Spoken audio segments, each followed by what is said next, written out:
Windsor estate, the police have arrested Andrew Mountbatten Windsor. It's an extraordinary revelation and development on this story involving the Epstein files and all the allegations that have been swirling around about Andrew over the many years, from Virginia Giuffre, now sadly deceased, and since then, and certainly what's been contained in the Epstein files as released in the last few weeks. But the police have arrived at Sandringham Estate this morning, where Andrew has made his new home. It's his 66th birthday today. What a birthday present that is. He has been arrested by the police. Of course, the brother of the current king, the second son of our late Queen Elizabeth. This is an extraordinary development. Those of us who've been talking an awful lot about establishment cover-ups and lack of, should we say, interest by the police in what are very, very serious allegations against Andrew. Perhaps pleased that that pressure has finally been put on the police, and they have done the job of actually looking into these issues seriously. Must bear in mind, of course, that the Prince has not been charged with any crime at this point, and he has always denied any wrongdoing in relation to any of the allegations about him. We'll give you more on that. We'll talk to you about that throughout the show, but I'm just being told that the arrest has been on suspicion of misconduct in public office. This, of course, relates to those Epstein file allegations and the documents that, if they are true, would suggest that he had, it is alleged, passed on basically what was confidential government information when he was the UK trade envoy for this country for 10 years to Jeffrey Epstein for Jeffrey Epstein's financial gain.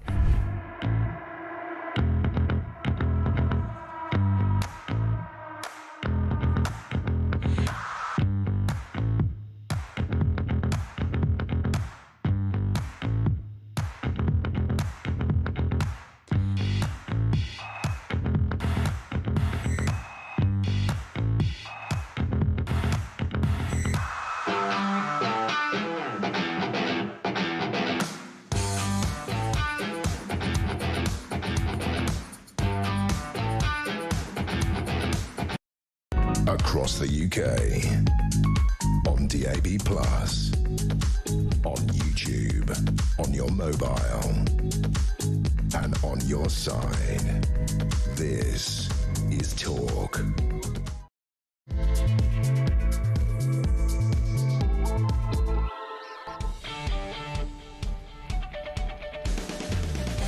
A very good morning to you. Welcome to Talk Breakfast. It is, of course, Thursday, the 26th of February. Like you give a damn. It is the home of common sense. It's the home of the alarm clock Brit. Yes, you. Maybe you're crawling back after a night shift. You're knackered. You're wondering what's wrong with the world. Maybe you're up and at it already in the van, in the car, on the way to work.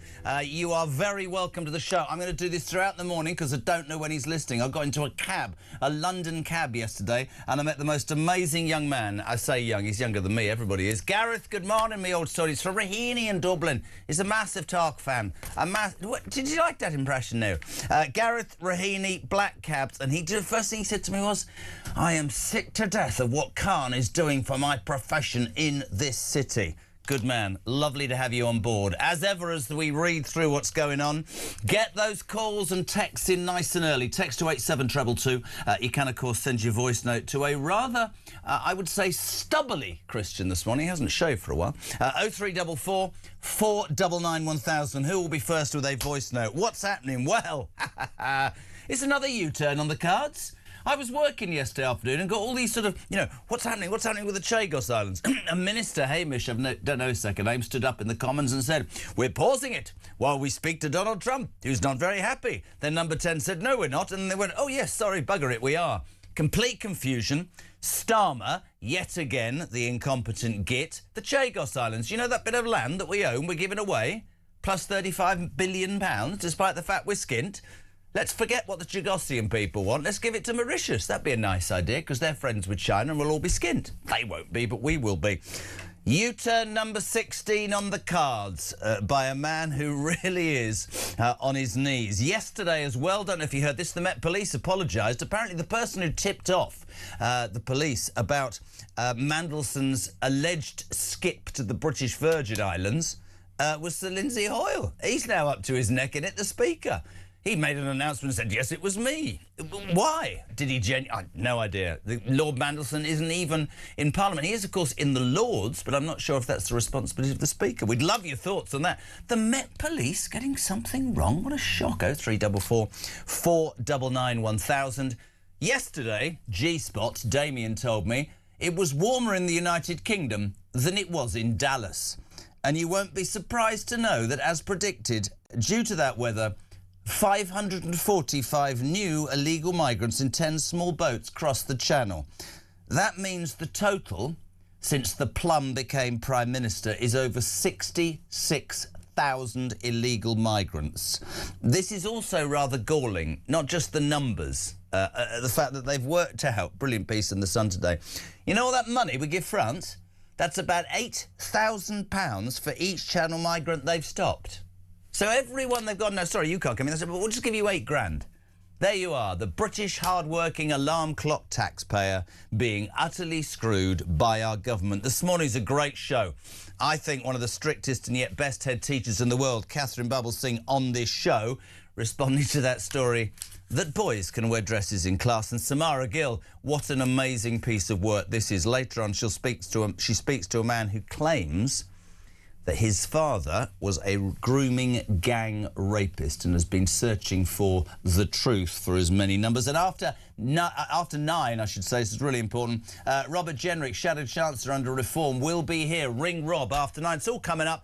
But my day is complete, as many of yours will be as well, because after a slight hiatus, moving in with a boyfriend, she's back. Poppy Coburn, good morning. Good morning. It'll start now. Oh, hello, Poppy. Welcome back to the Poppy Show. We've missed you. Oh, I missed you too. I had to put up with that Charlie Rowley crap compared to you. Oh, that must have been nightmarish. They're calling it the Charlie and Jez show. I didn't like it. No. It's not the same. We've missed you. We've missed you. You've missed all the fun. Let's get straight to it. Let's try and act surprised. Page 2 of The Sun. I mean, which is, I've got papers everywhere. I mean, absolutely. Chagos. I mean, honestly, this is like, I was working yesterday afternoon and we received this, apart from the fact that a government minister said one thing and then Number 10 said another. They are pausing a deal that most of us think is barking mad because Donald Trump doesn't fancy it, which we all said all along.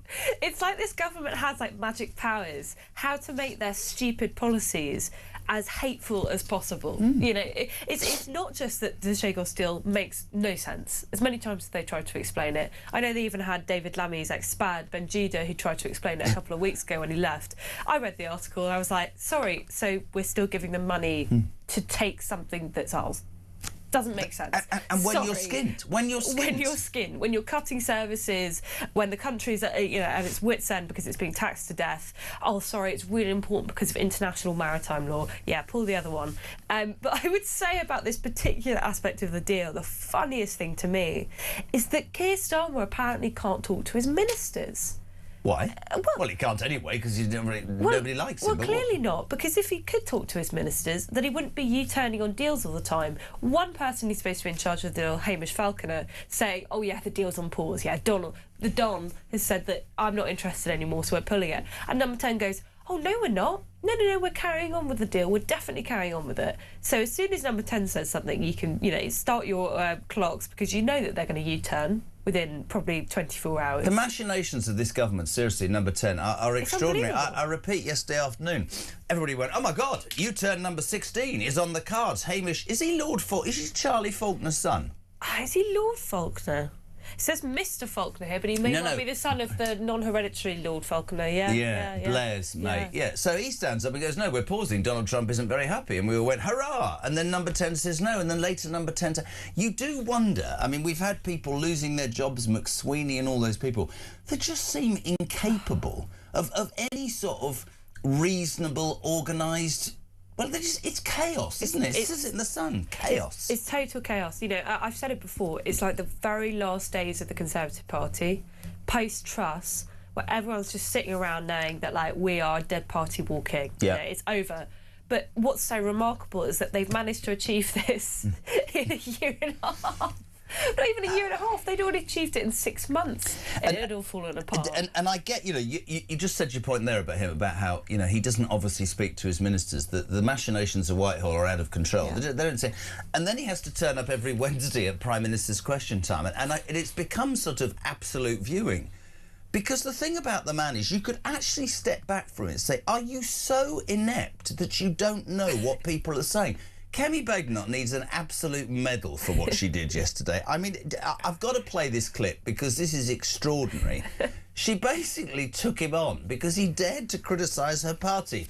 Come on, Kemi, show us your worth. The Prime Minister has the cheek to talk about my party being smaller. His party is smaller too, including one MP who was arrested for child sex offences. Yeah. So perhaps before he gets on his high horse, he should ask why his backbenchers are saying that they're being called the Pedo Defenders Party. Yeah. I know they don't like it, Mr. Speaker, but I haven't said anything that's not true, have I? She's absolutely right. She's spot on. She's absolutely spot on. I mean, seriously, it's like everything that could have gone wrong for Labour has gone wrong, and now they have this stench of sleaze about them as well, which I do think is a sign when someone's like on the way out. And that stench won't go. No, it won't go away because it seems every week there's a new revelation. I mean, we actually, the job that we do, you'll back me on this. We just wait every afternoon, Christian and I, for the latest debacle that's going to come out of number 10. I mean, we talk about dead man walking. I mean, those May elections can't come soon enough. I think if you look at it, I watched Phillipson yesterday. She doesn't believe a word that she's saying. No. I don't think any of them have any direction. Where Streeting's gone to ground because he's finished. Yeah. It's an extraordinary moment, isn't it? I go over and over in my head about which is the worst minister. Bridget Phillipson definitely has had her time in the sun this week because she's been so remarkably terrible. Who is that? Let's do that. Let's make that a little text competition. The first hour of the show, we'll offer a prize. What prize should we offer? I've got a banana or some fruit. 87222. Who is? Forget Starmer. Who is the worst? Frontbencher. I mean, you've got Lammy. He wants to cancel juries. He got nothing out of 20 in Mastermind. He's one big idiot, isn't he? We've got Bridget Phillipson, who looks like Rachel Reeves' half-sister. They both look like Richard III. Have you noticed that? It's the bomb. It's the bomb. And what was it? Please find this out, because somehow I read this. The business... Oh, yes, the business secretary. Who's the business secretary? Do we know who the business secretary is? Oh, goodness, what's his name? Peter Kyle, nothing to do with me, said yesterday, the magic happens if we realign to the EU. Oh. The magic happens if we realign to the EU. Sorry, I thought we'd done it. Jonathan Reynolds, who's now the chief whip, who was the business secretary, but he lied on his CV. He wasn't a solicitor. He did a Rachel Reeves. Rachel Reeves has lied. And yesterday, there was a minister, is it the corruption minister or something, is being looked at again? I mean, the whole thing is farcical. 87222, who's the most useless Labour frontbencher? Who do you think you can only pick one. You can only pick one. Yeah, Poppy will decide. There's confusion. I want to play the clip, actually, of Hugo Faulkner. I don't know who... Do we know what his role is? What's Hugo Faulkner's role? Is he... He's in the Foreign Office. Hamish. Oh, it's Hamish. Oh, hold on. G-Spot's just shouted at me, get it right, it's Hamish. Damien telling me to get it right is a bit like... I've no idea. Anyway, this is him announcing Hamish. Why did they do that? The Chagos deal is dead in the water. Have a listen. To be clear about the current position, as he knows, there was support for from the US administration for this treaty, which has not changed. There clearly has been a statement from the President of the United States more recently, which is very significant. And as I told the House, we are now discussing those concerns with the United States directly. We have a process going through Parliament in relation to the treaty. We will bring that back to Parliament at the appropriate time. We are pausing for discussions with our American counterparts. So everybody in the media went, pausing, oh my God, it's a U-turn. And then number 10 said, no, we're not. And then later on they said, he's a minister, is he? Yeah.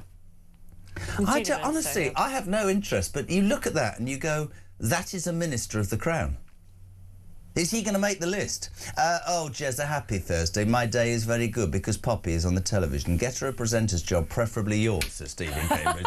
Great. Morning, Jez and Poppy. Liam from Accrington here. The money we send to France, what are they spending the money on? It's obviously not on stopping the migrants. Hope you both have a great day. Are we going to have a great day today? Oh, I hope so. Yes. Oh, the weather might be nice at least. Well, even you've if got the your summer political dress on. stories aren't so pleasant. Yeah. You've got to be optimistic. Simon from Nottingham, and he says, my father and grandfather fought and died for this country to keep our country safe from British. What would they think now? What have they thought for? Loads of migrants, different genders, corrupt royals, and a PM that shouldn't be allowed to run a bath. That sums it up, doesn't it? Yeah. Now, let's say a very good morning to Ian. How are you, Ian? Morning, Jez. Ian from Monfort. Welcome back, Pops. We've missed you. Going to the French. Stop giving them all this money. It's clearly not working. It's about time we revoke some fishing licences for all these boats that they're letting come across the channel. I'm not really bothered about a diplomatic incident. Enough is enough. Let's start being tough with people. We're just being walked all over. Anyway, keep up the good work. He's right, isn't he? Yeah, completely. I mean, I'm going to repeat the story. As predicted due to the weather yesterday, it was warmer than Dallas. Thank you, G-Spot. 545 migrants arrived on 10 separate boats, and the amount of money that we give France is something like 700 billion, million, I don't know. £8,000 we're paying them for each person. Yeah. They've stopped, and still they come. And I saw an article, Christian, somewhere. They come in within 30 minutes, just wave through. Come in, please. Yeah. You're 11, are you? Yeah, I know you've got a beard. Don't worry, please come in. You know something I discovered, which is so perverse, but it sums up how ridiculous our border situation is. I was told by someone that because we're an island nation, it's more difficult for us to deal with our border than it is for a landlocked country in Europe, because you're not allowed to say you can't come through if it's a water border because people might die, people might drown. So despite the fact in common sense would tell you that being an island means we should have more secure borders. You would have thought. Because of the human rights regime, we've got to be a taxi service instead. Whereas at least if we were landlocked, isn't it? Yeah, at least if we were landlocked, we could put up a big fence or a wall, a border wall, as Donald Trump would have it. I mean, isn't that just so mad? So as an island, we under human rights law. Borders. Yeah. Sorry, it's another one of those moments where everybody in the control room's mouth has just dropped on the floor. Yeah. So and I don't know where that story is, but one of the stories in one of the papers says they literally take 30 minutes to be... But they're not being processed, they're being waved through. I was going to say, I've waited longer for an Uber before. It's just, every other interaction you'll have with the state, you're waiting around, you're treated like rubbish, despite the fact you're paying for these services for your taxes. And yet, if you break into the country illegally, you get everything quickly. Can I moan? I flew last week, and honestly, I thought, I know what's going to happen. Arrived at Gatwick at whatever time it was. I thought... And my kids have started calling me Victor Meldrew, and honestly, oh my God, turn the corner to arrive at Border Force, right? Genuinely, bloody loads of people. Yeah. Took an hour, right? Yeah. Now you're going to go, what are you moaning about? Because if I'd arrived on a boat in bloody Dover, it would have taken me half an hour. And then I'm really arsey and I want to say to the bloke behind... And I don't think the Border Force guy spoke English, and I'm being completely honest. Yeah. The whole thing's farcical, isn't it? It's a total joke. It's a total joke. And that's why I think, anyone who says anything that, oh, it's so confusing, it's very difficult, you've got to change all these policies, you've got to come out of these treaties. No. OK, look, that might be true, but just do it. Make a decision. If you haven't got a border, everything else is a waste of time. We spend our lives in this country under this government going, we can't do that because of this, and we go, just do it. Just do and it. wait to see if anybody sees you, but they won't because they can't. The truth of the matter, won't because they don't want to. The truth of the matter is, I'm utterly convinced, Pops, right, that the majority of Britons now are at a point where they're going, I'm not racist, I'm not far right, I'm a very decent, honest, moral person who works hard and pays his bills, but you know what? Why am I being treated worse than people who should not be in this country? And Keir Starmer and his ilk cannot and will not answer that, ever. I completely agree. It's just so depressing to me that the advent of spring, the first sunny day that we have, where you can go, oh, maybe I'm not going to wear my big wool coat today, I can actually enjoy the weather, is also the day that the boats start coming over again. Of course. Why is that a seasonal marker? Richard says it takes longer to get through passport control in Alicante than it does to get into Britain. He's absolutely right. Morning to Mark in Croydon. Morning, Poppy and Jezza. I'd vote for Lisa Nandy. It's a nonsense title. Culture, media and sport. The country erodes its culture. The BBC making up whatever they want. Thankfully, she hasn't stopped Arsenal topping the league. I think that must be the cushiest job, culture, media and sport, don't you? I was going to say, Lisa Nandy, she's kind of been a bit out of the news recently, precisely because she's got a gig that's more pleasant than the rest. Frankly, I'd love to be the culture media. I mean, honestly, I'd close the BBC and go to every sporting event ever known to man. Morning, Jez, says Suze. Suze? S-O... I don't know. Worst frontbencher, Mrs. Balls, on the ground she's been the worst performer for the longest time ever. Mrs. Balls. It was Mr. Balls' birthday yesterday. I don't even know why I said that. Sharon Miller. Hats off to Kemi. She's doing a wonderful job for the Tory government, says Sharon. Tory government? I don't think we have a Tory government. So we will have one again. Let's say a very good morning to John. Morning, Johnny. Morning, Jezza. It's John in Suffolk here. Just my roundup of the news today. I've got an offer for you. I've got a beautiful garden with a beautiful pond. I'm going to let you have it. I'm going to pay you £5,000 a month to have it, as long as you let me come and walk around the pond. Also, I don't think the sums are quite right regarding the amount of money we're paying France.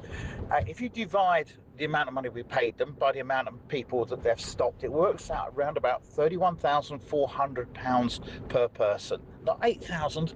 It's a beautiful day.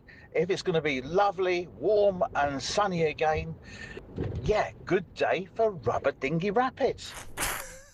6:20, just as she blows her nose. He's right, though. You want to take it up with the Mail about how much it is. I thought we give them 500 million a year or something ludicrous, right? Yeah. The fact of the matter is 66,000 illegal. And I met somebody the other day. I wished you were with me. This person went, but there are women and children on board. No, there aren't. No, there aren't. We've all seen the videos. We've all seen the photos. That is... It's men, young men, who arrive here, throw their passports over the edge and get away with everything, don't they? Yeah, we know that the vast majority of people that are coming through the small boats are unaccompanied males. Yeah. And I think the figures also get slightly fudged because people will say, oh, well, there's this proportion of children, but they're not. They're basically men who have thrown away their passports, as you've said, and then go, oh, I'm 16, I'm a 16-year-old boy. Meanwhile, they've got a receding hairline. Yeah. And a full bushy beard. Size 11 feet and an Adam's apple with a big hair sticking out of. 6:21, you're very welcome to Talk Breakfast. Poppy is back, ladies and gentlemen. The legend that is Poppy Coburn, assistant comment editor at the Daily Telegraph. We're looking through the papers. You're waking up to the news that another U-turn is probably on the cards. Number 16. We're going to pause the Chagos Island deal because we know it's a good deal, giving away 35 billion quid and something we already own, because Donald Trump's not happy. Right, so Donald Trump's now writing our foreign policy. Brilliant. And, as Poppy just said, the weather's improving. And yesterday another 545,000, no, I'm joking, 545 migrants arrived. The total since Starmer became Prime Minister is 66. Millions of pounds to the French who are taking the mickey. What do you make of it? 0344 499 1000. Back in 3.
Join me, Rob Jenrick, on the Jeremy Carr Breakfast Show on Talk. There's a lot of harm happening in the country right now. People feel like the country's in a mess. Why is it so difficult for this Labour government to just say what a woman is?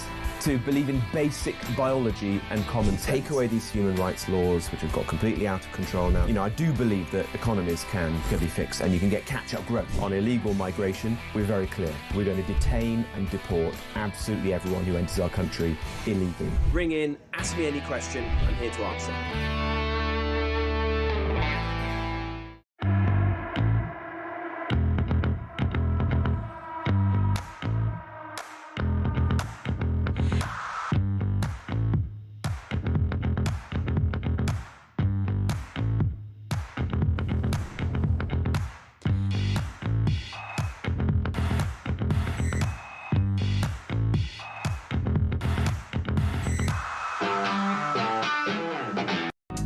across the UK. On DAB+, on YouTube, on your mobile, and on your side. This is Talk. Welcome back, my friends. 6:25. You're waking up to Talk's the home of common sense. It's the home of the alarm clock Brits. It is Thursday and Poppy Coburn is here, which is very exciting news. Morning both, says Barry. I'm sat in a packed A&E, have been for hours, and all I see is migrants walking in and getting treated before me. I'm getting mightily hacked off. Interesting. Morning, Jez and Poppy. The UK is an island. Isn't Australia an island too? They managed to control their immigration issues, just that our government doesn't want to. This is your story. Can you please, for people tuning in, just repeat what you were told the other day about why we can't control our borders? Well, this is why it's relevant, because Australia's not in the European Court of Human Rights. If you're an island nation, it's much more difficult to control your borders than it would if you were landlocked, because you've got the water around you, which is obviously supposed to make it more difficult for people to get in. But if they can get over on a boat, you have to do a taxi service, basically. You have to pick them up. Because they could drown. Because they could drown. So it's apparently our responsibility to look after the welfare of people breaking in. It's like if someone, was climbing out the side of your house to try and get into your bedroom, they fell off and someone said, well, you've got to put a ladder there, otherwise they might break their neck. It's completely mad. But that is what we're dealing with. Yeah. That is what we're That's doing. the reality. There's an answer. A lot of people don't agree with this. I wouldn't let them set foot. I would have the Navy in the Channel and I would pick them up from their boats and take them to a reconditioned liner, I've said it before, where I would have a crack team of Border Force officials who would process them, not have the wool pulled over their eyes because they'd have a brain cell in their heads, and they would do the job, right? They would do the job within 24 hours. And by the way, if you've got a right to be here, well, we're open arms. Yeah. If you haven't, you're going to a detention centre, which I'm probably going to build on the Orkney Islands, no disrespect to the Scottish, right? And make it particularly harsh so that you bugger off back and you tell everybody else we're not a soft touch anymore. Yeah. This is fascinating. My good old mate Ian Hayward, morning me old son, he said, I drove a Border Force guy the other day, Jez, and he said the queues are so bad, they're still... I'm not a technophobe, I'm a bit of a technophobe. They're still using government running Windows 7 and the government won't update technology. Yeah, right? I mean, that's about as old as I am. Is it? It's really old, I'm afraid. But it doesn't surprise me. I think there are parts You've got to of the remember that I remember do you remember what a VDU was? What? It's not a sheep disease. A VDU was one of the... Do you guys see what I did there, VDU? It was a sort of... I'm that old, so I don't understand. Is Windows 7 crap? Oh, yeah. It's properly old. I mean, it doesn't surprise me. The government uses loads of old technology. I think the NHS still has fax machines. I've got one of them. What's wrong with that? I haven't got a fax machine. Okay, come on. You think I'm joking? I don't even know what they do. Bill's taking exception with us this morning. 66,000 illegal migrants since Starmer won the election. You're misreading his motives, Jez. You see... And I see, and the country sees 66,000 illegals. He sees 66 extra thousand votes in 2029. Let's face it, every illegal is going to be granted asylum and given unlimited benefits before the next election. And guess who they will vote for? Morning, Pops. And a supposed Jez. A dead cat here, a dead cat there, and through all the distractions, Starmer is systematically, bit by bit, giving Gibraltar away whilst we look the other way. Is he giving Gibraltar away? I've no idea. Has that got monkeys on it? I hope they don't give it away. I'd like to go there one day. Have you not been to Gibraltar? No. It's the scariest place to take off from. Scary? No, it's weird, because you suddenly, the wings are out, and then suddenly you're over the water. Wow. And then you have this wonderful flight across the sea, and then you land in Great Britain. And 14 hours later, you get through passport control, whilst migrants in boats just come straight through. We set this challenge. I've only got a banana as a prize. 87222. Who's the worst front bencher? David Lammy by far, says Paul in Devon. A country mile ahead, a galaxy in front of the other buffoons on the front bench. Labour are so pro-EU because they cannot run the country by themselves. And what about Gibraltar? And what are they doing there? What's happened with Gibraltar? Are we missing the point this morning? What's happening? I haven't heard about this Gibraltar story, but again, I would not be surprised if this awful government decided they wanted to give away Gibraltar as well. Let's just give everything away. No, why don't we give away your jobs? That's what we should. Morning, Jez and Pops. Drag the illegals straight back to France with the Navy. I mean, somebody sent me, Roger from Wales, governments have broken the contract with the people numerous times, so we shouldn't have to abide by the policies. Yeah, listen, I couldn't agree more. Maybe manifestos should be legally binding. I find the whole thing, the whole illegal migrant thing, almost... I find it confusing, because it has to come down to will. It's not. I don't understand how it's so difficult. Well, yeah. Again, it's just like we've spoken before about the excuse that people use, which is how complicated it is, and we'd have to pull out of all these international treaties. Do it. But people were fed up of this 25 years ago. Yeah. Like, it's not good enough to say how complicated it is, and we'd have to pull out of treaties. People want to see you take any action, up to and including calling in the Royal Navy to actually turn the boats back themselves and calling a national emergency. Anything it takes to stop the boats. And I think, you know, I've said before, the next government, if they can't fix the boats problem in the first year that they're in power, they'll be just as, you know, like dead as a dodo like Starmer will be. Couldn't agree more. Who is the worst? Who is the worst front bencher? Morning, Matt. Hiya, Poppy. Great to have you back. Oh, hiya, Jez. Matt in Warrington loading the van again. So, who's the worst front bencher of the Labour Party? Well, it's got to be the leader, hasn't it? Because Keir Starmer's got to be the worst. He's got to be the biggest imbecile of the lot because he appointed all these half-wits. He went round every single village in the United Kingdom and picked the biggest idiots and then appointed them into ministerial roles. And they don't realise it. I hope the backbenchers wake up and smell the coffee. Great show, Poppy. See you later, Jezza. Bye. Honestly, why do I bother? Why do I bother getting out of bed at 2 o'clock in the morning just so they can come in and go, oh, Poppy, love you. They all love you. By the way, just some latest on Gibraltar, and fair play to the people that sent in. Shadow Foreign Secretary Priti Patel claimed yesterday a treaty draft has been agreed at Labour to hand the rock over to Spain, but they're too frightened to bring it to Parliament yet. Oh, no. Honestly, what? We're giving away what? And all those people. I know what it is. The human rights lawyers will go, "Oh, it's the colonists. Give it away. Give it away." Nobody bothers to ask the Gibraltarians. Is that what you call them? I don't know. Spanish. That's the same with the Falklands Islands. I'm sure they'll be trying to give that back to Argentina as soon as they can as well. Apparently, Gibraltar will remain British, but must follow EU rules under its new Brexit deal. The full legal text of the agreement has revealed. Honestly, I don't. I know I'm accused of moaning every day. If I was the Prime Minister of this country right now, or you were the Prime Minister, I think we'd have the intelligence to go, right, so old people haven't been able to heat their houses, farmers are being screwed, we've got energy prices going through the roof still, despite his denials, all that stuff, and we're sitting here pretending everything's fine. Can we talk about that, by the way? Yeah. The Prime Minister, do you know what community noted means? Yes, yeah, this is, say, if you post on X. It's a fantastic feature, which I've used myself, actually. If you post something on X and the community disagrees with what you're saying because it's a load of, I can't say that word. Go on, say it. Warning, it's a load of rubbish. Then you can do a community note, which is where you send in a submission where you basically say, no, that's wrong, this is actually what's been happening. And I think Keir Starmer got to be the most community-noted Prime Minister in history because every time he posts something, it's full of rubbish, and so people tell him so. This is him in the Commons saying, and I quote, I've lowered energy bills by £117. Have a listen. The news this morning, Mr Speaker, 7 a.m, energy bills coming down by £117 for millions of families and young people struggling.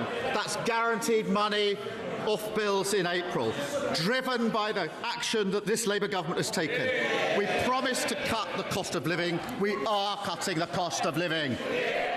But he was lying, because several hours later, X, the community, said energy bills are actually 73 quid more expensive than when Labour came into power. July 2024, 1,568 quid. April 2026, £1,641.73. Is he just completely stupid? Seriously? It's so funny. So the whole big policy that Ed Miliband has been coming out and saying, you know, we cut your energy bills. We've done that. That's the difference the Labour government can make. If you actually go through what they did in the budget, even that community note isn't harsh enough on them, because yes, while overall energy bills have risen, they've risen by even more of that, but you wouldn't realise it because you're paying for it out of general taxation. Of course you are. They've hidden it in the general taxation bill, so you're still paying all that money every time you get your paycheck at the end of the month. They're not even clever enough to lie constructively, are they? No. I mean, honestly, he stands up with good news this morning at 7 o'clock, energy bills are... Well, they're not, they've risen. I don't know. We've had rid of the Chief of Staff, 3 of them. We've had rid of the Communications Director. Yeah. Is nobody able to... You just love to go in this morning and go, right, listen, Keir, OK? I can put it... I can lie or I can be straight. Yeah. most people think you're a complete idiot, OK? Most of what comes out of your mouth is proven to be incorrect. We need to work on this because it looks rubbish. OK. Honestly, I don't even want to do that because it just annoys me so goddamn much, and we haven't even talked about veterans. There was a story yesterday which you would be much better at talking about than me. Mandelson gets arrested at 4:30 the other afternoon, ashen-faced. He walks from his house, 7.6 million, wonder who bought that, and some hours later is released and immediately goes on the offensive, as the Prince of Darkness is his wont, saying, I've been arrested despite agreeing to talk to the police in 2 weeks. They've panicked, they thought I was fleeing the country, this is absolute rubbish, and this has been sent by somebody and the truth will come out. Yesterday, well, actually, listen, the Speaker of the House of Commons, Lindsay Hoyle, said this.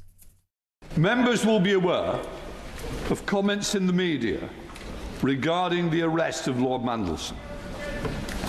To prevent any inaccurate speculation, I'd like to confirm that upon receipt of information that I felt it was relevant, I passed this on to the Metropolitan Police in good faith, as is my duty and responsibility.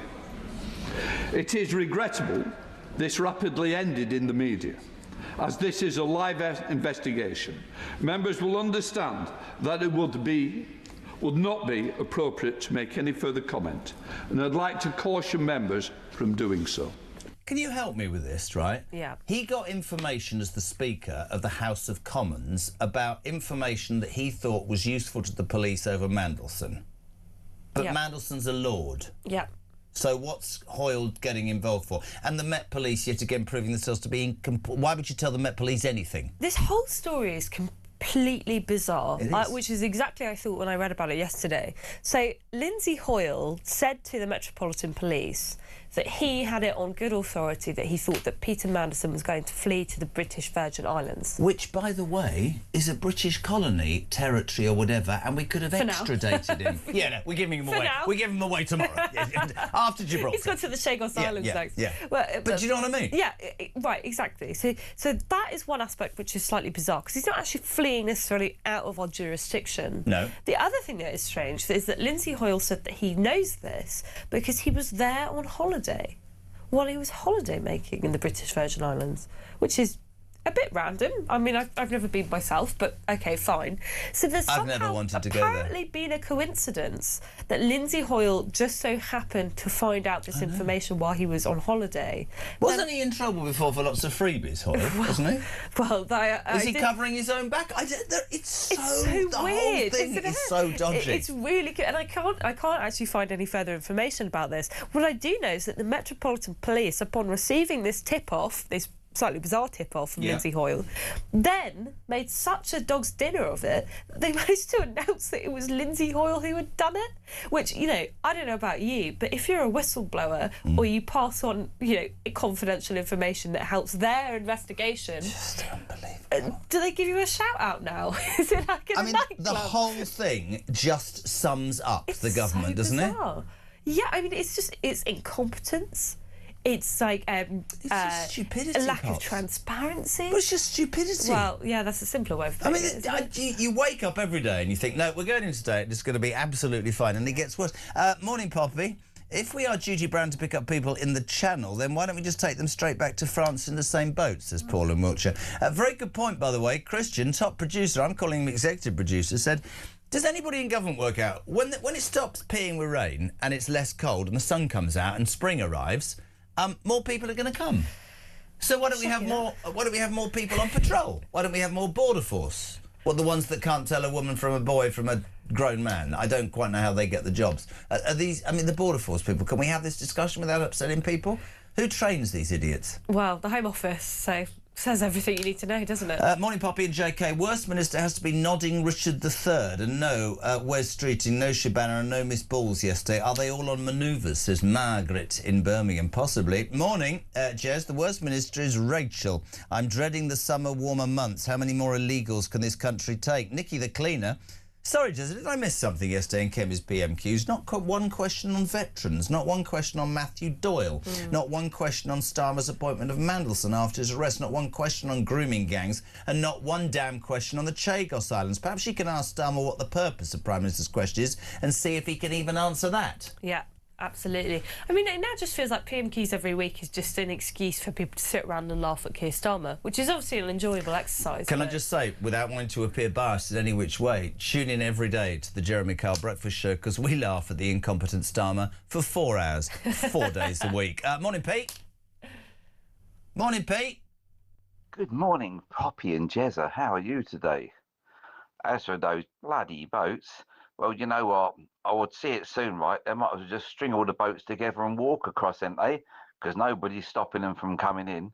Listen, it's getting to the stage now where it's going to have to be wartime stance. If the Navy can't get out and stop these people, then maybe, right, putting some barbed wire on all the beaches. It's absolutely, I know that's a ridiculous idea, but it stopped the Germans during World War II.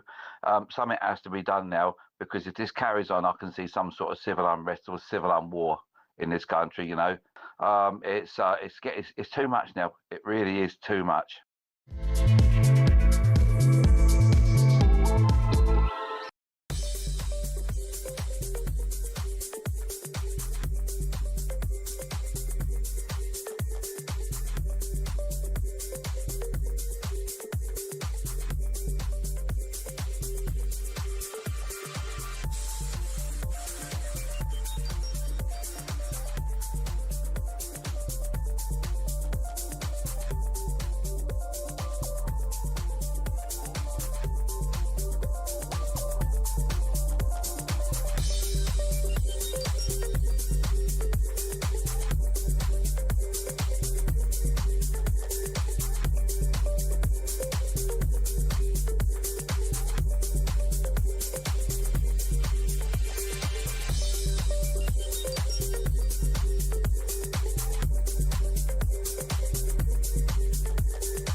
Across the UK, on DAB+, on YouTube, on your mobile, and on your side. This is Talk. A very good morning, welcome back. Just gone 20 to 7. This is Jeremy Kyle on Talk Breakfast, the home of common sense and of alarm clock Brits. And you're waking up to the news that U-turn number 16 is possibly on the way. Starmer's paused in a shocking moment. The Chagos Islands do. You know the one where we're giving away 35 billion quid and land that we own to the Mauritians who don't want it and who are friends with China. Brilliant. That's on the way. As predicted, due to the nice weather, warmer than Dallas yesterday in the United Kingdom, 545 more illegal migrants arrived, taking the total to 66,000 since Starmer became Prime Minister, and making this unbelievably story in the Mail today, which says it's costing us £8,000 for each migrant that comes here, possibly more, because we're giving France money to stop them and they're deliberately not doing it. And just if you think I'm being unfair to Keir Starmer, I'm not. Yesterday he stood up and he said, I have lowered energy bills by £117. And everybody went, that's very, very good, well done. But 2 hours later, X went, no, sorry, you're lying. They're £73 more expensive than when you came to power. So stop lying to the British people. 0344 419 1000, text to 87222. And this shocking sort of news this hour, Pops, that they're secretly apparently going to give away the Gibraltar and the Rock next, and the monkeys. That's all going as well. It's just unbelievable. You literally can't make it up. Like, what are they going to try and give away next? The actual United Kingdom? Well, then Jones says Poppy and that other old guy We're probably handing Gibraltar back so we can establish a Palestinian state there. Nice. Gibraltar, says Anonymous, is being given away to the EU, opening up the border and Spanish border guards having the power to refuse Brits entry to a British country. My parents live there and they are genuinely scared. Thousands of Brits are scared and nobody cares. This is a story that needs investigating. Chagos too. Gibraltar is beautiful and its people and Labour will destroy it all for the pleasure of the EU. That is Anonymous. Morning, Johnny. Jezza, it's Johnny again. I just want to pick up a couple of things, really. Somebody mentioned A&E and having immigrants standing in front of them. That's because of something called the 987 plan. And they're actually given a card that tells them that in any healthcare setting, that they are a priority group and they would get treatment ahead of anyone else. Also, 66,000 people come via small boats. I live very close to a very large port where they're still getting hundreds and hundreds of people turning up on lorries as well. They're not being counted. That's still happening. And what about airports? And what about people overstaying? And what about everything else? Smoke and mirrors, my friend, smoke and mirrors. Couldn't agree more. It's frightening. That's a really good point. I'm just going to speak to Kins and then we need to do your thing again and iron it. Let's build her up. Ladies and gentlemen, a woman who is more popular than the sunshine in this country. I give you live from Los Angeles. A very good morning, Kinsey Schofield. Did Poppy get a haircut? Did Poppy get a haircut? No, I'm holding it behind my ears, but thank you for noticing. So chic. So chic. I love it. I love it. What a girly thing that is. Did Poppy get a haircut? What about me? I've been sticking it on for ages, love. Well, let me just tell you, my mom said the other day that she thought you were so hot. I have never heard those words come out of her mouth before. I was shook, JK. I hope Victoria's not listening. I hope she is. I might just jump her into space. Sorry, your mother... Mom Schofield said I was hot. How old is your mother? So hot. So hot. She's 20 years older than me, so, 40. Well, all right, OK. Well, listen, why is it always the mothers? I mean, that's all I'm going to say, but I'll take it. Listen, at my age, with everything heading south, I'm well for that. Kinsey, the world. I read last night, and this is what I get you on, Epstein, we saw some more emails. The day that Andrew lost his job as the UK trade envoy, where he'd allegedly be brokering deals with lots of friends and passing information on, which is why he was arrested the other day, Epstein blamed Charles for it. The mean older brother, yes. When Andrew lost his UK trade envoy role in July of 2011, Epstein sends a couple of emails. In one message, he wrote that he assumed this is Charles's doing. And in another, he suggested Andrew would now be free. We've heard that language before, haven't we? Harry and Meghan, finding freedom. He'd be free. There was even an exchange with Ghislaine Maxwell, where after being sent coverage from Epstein, Ghislaine says, why? And Epstein replies, I think he wants to make money. Oh, what, smelly Ghislaine? Still not washing in the Florida penitentiary. I wanted to ask something yesterday and I forgot. You know these thousands of emails, how did they come upon them? Was it just trawling through his computers? He'd saved everything. How did it come to be that the Epstein files existed in the first place? This is evidence that they started to archive when they were going to prosecute him before he allegedly killed himself. Allegedly killed himself? What do you mean by that? Well, there are question marks surrounding his death. Well, I'll stick my neck on the line and everybody thinks I'm barking mad. I don't believe that a man, however successful, gets that much influence and that much money unless he's financed by somebody else. Right. How is that war going in Ukraine, Vladimir Putin? That's just my opinion. It's an outspoken one, but there we go. Can we talk about Epstein? Because two things yesterday were brought to my attention that I left a little bit of sick in my mouth. Bill Gates admitted affairs with Russians, but denies illicit behaviour. So he was married and he was popping off on the Lolita Express to have sex with a lot of Russian models and porn stars. Is that right? Well, and it's just, it sends you back to that Andrew BBC interview where he's like, it's not this, it's that. It's like trying to deflect. So we have a collection of emails from Jeffrey Epstein where he's offering up Russian women, specifically Russian women, to other high-profile individuals. But you're just willing to say, yes, my mistresses were Russian, but they weren't Epstein Russian. I mean, it's just, it's trying. I'm not buying it either because I'm just thinking to myself, it looks too much like Andrew trying to talk his way out of trouble. It's just a little bit of this, but not completely that. The whole thing is just... And then yesterday, and I can bring Poppy in on this, a photograph was sent to my phone by Christian, and I thought it was a joke, but it's not a joke at all. Stephen Hawking, who is an incredible human being, is pictured in a pair of jeans and a jumper with two really, really young-looking, half-naked models holding a cocktail for him to sip on. Their faces have been blacked out. I don't know what to say, both of you. Could somebody... his family have said, right, this is my best bit, kittens, right? They were his carers. Oh, my God. His family have said, those two bikini-clad women on Epstein's Island where Russian prostitutes run amok were simply his carers.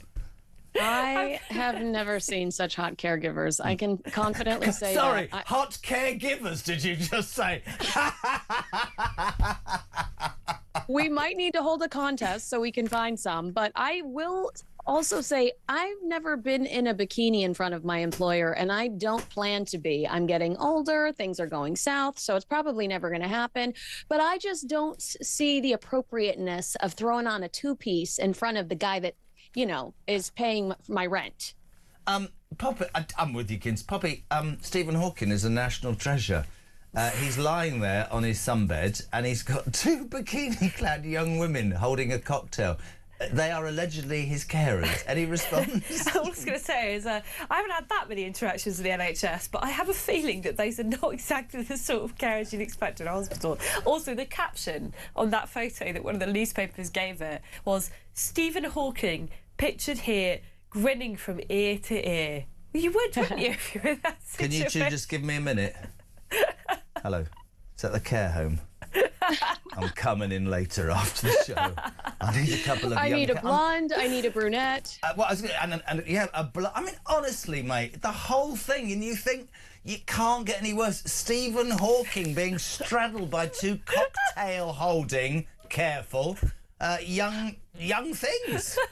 I hope your mother... Well, I'm the hot one, though. I'm the hot one. Your mother thinks I'm hot. This is unbelievable. Never forget it. Never forget it. It just goes to show you the reach that Epstein had, the unbelievable access he had to truly significant characters. You know, Andrew aside, we won't even acknowledge him, but he just had access to unbelievable people, and it's scary. Imagine being on Epstein's Island as Prince Andrew, and you come out of some massage room where some young Russian woman has given you a rub down, and there's Hawking being dealt with by two people. There's Gates in the corner. I mean, it's so vile. It's so wrong. And honestly, we've only got a little bit of time left. Can we please move on? In all of this, I read an amazing article by Amanda Patel this morning in the Daily Mail, who said, let's not forget, whilst all of this is going on and Uncle Andrew is in disgrace, insidle the ginger one and the odious one, Harry and Meghan, from nowhere, have landed in Jordan, is it, I think, and are doing a 2-day humanitarian tour. Honest to God, she must be rubbing her hands with glee, Meghan. You know, I look good now.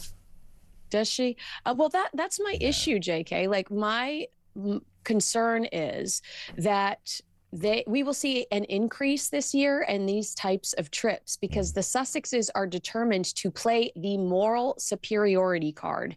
They want to say, I told you so.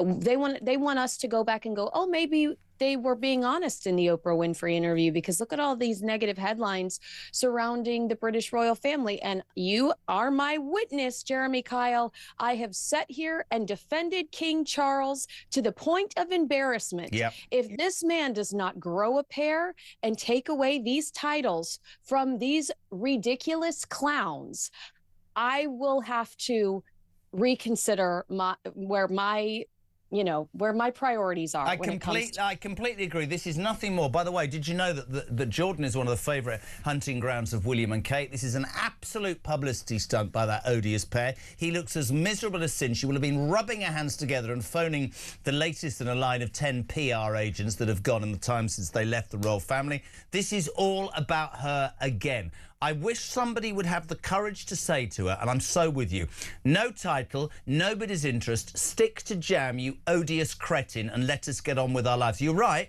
King Charles, right, who might end up being interviewed by the police, according to Di Davies, and William, for that sake, needs to do the right thing. He could start getting people back on side by taking titles away from those two grifters. Hate him, sorry, don't like him. People go, are you really unfair to her? No, I'm not. Horrible. No, I think it's called holding someone accountable. Yeah. And we see these these visuals where she's trying to copy Diana. She's trying to copy Catherine.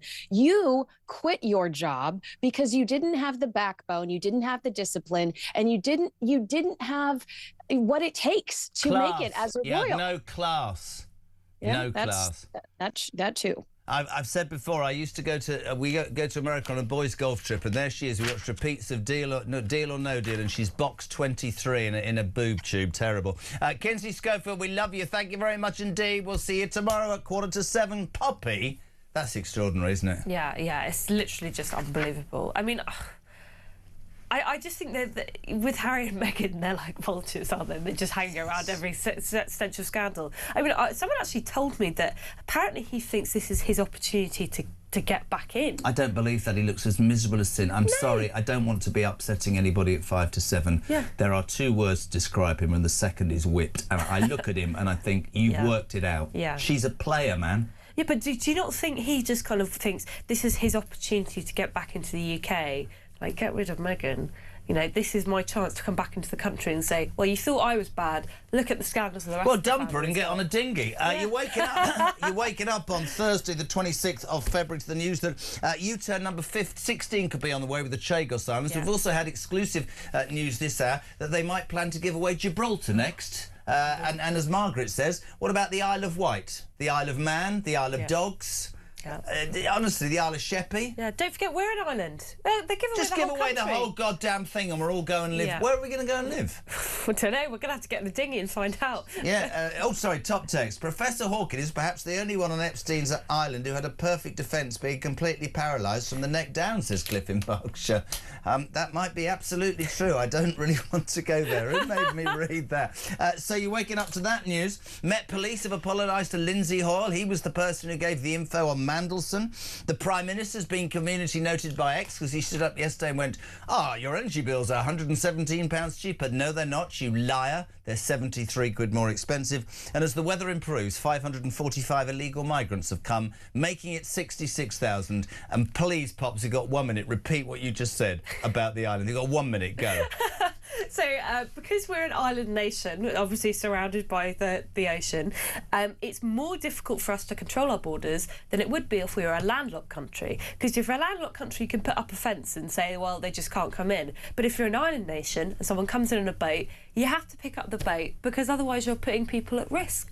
You're risking their lives. That, my friend, sums up where we are at. Poppy, you're on tomorrow. We'll speak to you at some point tomorrow. I'm back to do the papers on Monday. We love you. Thank you so much indeed. It's Talk Breakfast. It's almost 7 o'clock. A big morning. A big good morning to the big man. Rob's on in Newcastle. We're heading to the news and we're coming back. We have got one hell of a busy show. James Price, former government advisor, will be next. Get those texts in and those calls. 0344 499 1000. This is Talk Breakfast.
Across the UK. On DAB+. On YouTube. On your mobile. And on your side. This is Talk.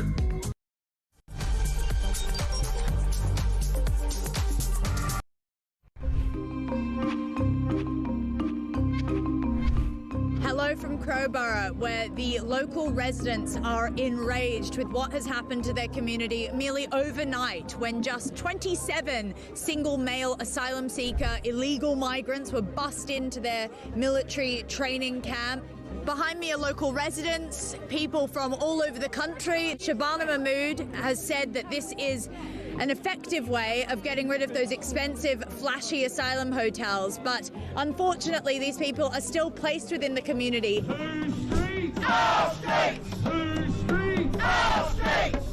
Whole town is very afraid because these are unvetted men from countries that are, the government warn us not to go to.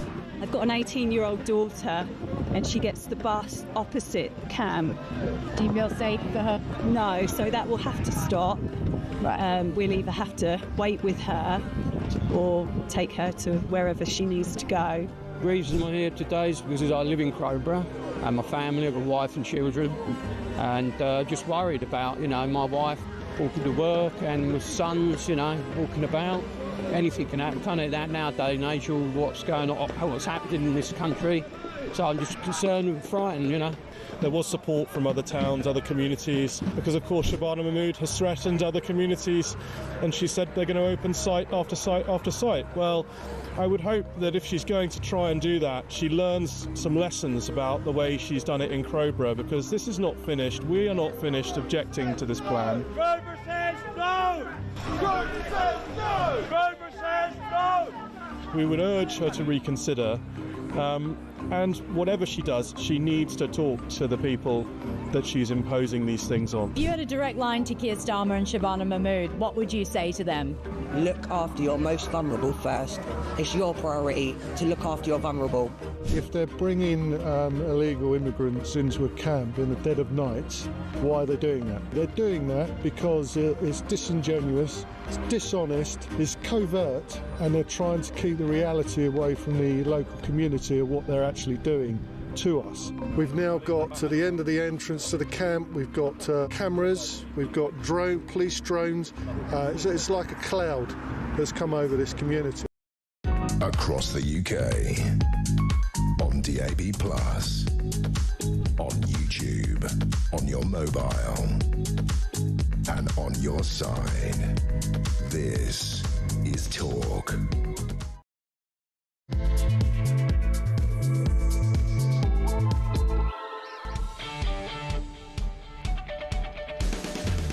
Welcome back. A very good morning to you. Just gone 7 o'clock. We are live across the United Kingdom. It's Talk, of course, the home of common sense, the home of the alarm clock Brit. You're waking up if you're on the way to work, sitting in a queue, trying to chivvy the kids. Maybe you're on the way back from a night shift. Thank you for tuning in. This is the station where you can have your say on the day's news. As ever, 0344 499 1000. You can ring, you can send one of those voice notes, you can text us 87222. Let's say good morning to Mike. Hi, Jessa. This is Mike in South Wales. Does Starmer, the people harmer, not realise that the bills are going to go down in April and May and June and July? Because simply it gets warmer, so people will turn the heating off. That's Mike, by the way, highlighting energy bills, because yesterday, yet again, our Prime Minister was caught with his trousers down. He stood up in the Commons and made a big thing. 7 o'clock this morning. Have a listen, have a watch. The news this morning, Mr. Speaker, 7 a.m, energy bills coming down by £117 for millions of families and young people struggling. That's guaranteed money off bills in April, driven by the action that this Labour government has taken. We promised to cut the cost of living. We are cutting the cost of living. I mean, how excited did he sound? 3 hours later, I'm not very good on technology, but Twitter is now called X, and there's a thing called a community note, which gets sent by the authorities and the people that run it if you're talking BS. They said, sorry, you're wrong. In fact, energy bills are £73 higher than when you took office, so stop telling poor Keir Starmer. It's unbelievable. Yesterday as well, I don't know if you saw this, fantastic. We're all running around in the afternoon, and suddenly it came out that they're doing a U-turn on Chagos. U-turn number 16 on the way. You know that Chagos deal? Well, why would you U-turn on something that says, I know we own it, but we're going to give it away, and we're going to give £35 billion in effect to do the deal, and we're going to give it to Mauritius, who are friends with China. And what we're really pleased is the Mauritian people, they won't have to pay any income tax for the next few years, but we'll just double your tax so that you pay for it. Now, one minister said it was a pause, then number 10 said not, but essentially we're now paused on the Chagos deals. Hurrah! But in a shocking development this morning, and this has come from nowhere, rumours started abounding last night that Labour want to go further and are now planning to hand over the Gibraltar Rock and the Gibraltar territory to Spain.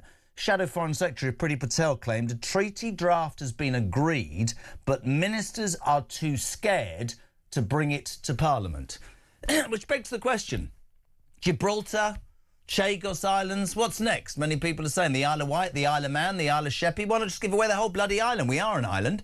Talking of which, the other big news story is, as predicted, with the nice weather, warmer than Dallas yesterday, thank you, G-Spot, 545 new illegal migrants, not children, not women, men, young men, arrived yesterday on 10 boats. It took them 29 minutes and 35 seconds to be ushered through Border Force, and they are now in the United Kingdom, in a hotel, with all the privileges that come with that. France is being given millions every year, Bass, and they've worked out that the 66,000 that have come, it's costing 8,000 for each of the ones they've stopped. That's how much of an appalling job they're doing. The Home Office said in response to us this morning, we are pressing on with joint operations with the French, which has helped block 40,000 crossing attempts under this government. But let's forget the 66,000 that have got in. Let's get straight to it. Is he in front of his mother's curtains? A very good morning to James Price, former... Is this the new abode, JP?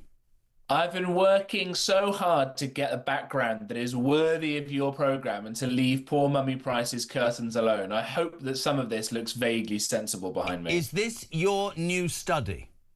I'm afraid it is. This is where I get locked in every day by Mrs. Price the Younger until I've done all my work and earned my crust and can come out again. And then you can get in the garden and cut the grass and empty the bins. Do you know what happens when anybody sits in an office like that? I look through the glass and all of them are looking for something dodgy in the background that they can then say, ask him about that book or that. Anyway, not with you. You're a top man. Mate, can we get straight to it? You turn number 16 on the cards. The Chagos Islands. Extraordinary yesterday. Useless deal. And now Gibraltar. What do you know? It's absolutely astonishing, isn't it? I've had such a blissful time moving house and lugging boxes around, and I come back to looking at the news again, and it's just the same old horrors from the Labour Party. Why did they keep pushing this Chagos deal this far, knowing it was so awful and so reprehensible? Such a vote loser, has destroyed or damaged our reputation with the United States of America, has led every other country to line up to try and take either bits of territory or money, or bits of territory and money off us. And yet they kept persisting with this. As you say, beyond the 15 other things that they did screeching Dukes of Hazzard car chase style U-turns on. And now they come to this finally, having expended all of the political capital, and they now go, yeah, okay, actually, it turns out we can't quite yet give away all this territory along with many tens of billions of pounds we don't have. It is absolutely extraordinary. It's already done huge amounts of damage to the United Kingdom, to our finances, to our standing in the world, and now to this point, exactly as I say, that other countries will try and come along and take other things off us. They will. Gibraltar is one of those longer running sores, and it just goes to the same, I think, mindset of everybody in that Labour Party, that Britain is bad. They hate the country that they run in many different ways. They wish it would be very different. They wish its history wouldn't be so proud, that our ancestors hadn't been so buccaneering at going and exploring new parts of the world and spreading common law and democracy and civilization to every continent and every country going around the world. They they hate all of that. They clearly hate the Chagosians, by the way, you can see it on the screen, but they definitely hate that there is this little patch called Gibraltar that they want to get rid of and give away to the Spanish, who make all kinds, by the way, of anti-imperialist claims, which make anybody who's ever been to, oh, I don't know,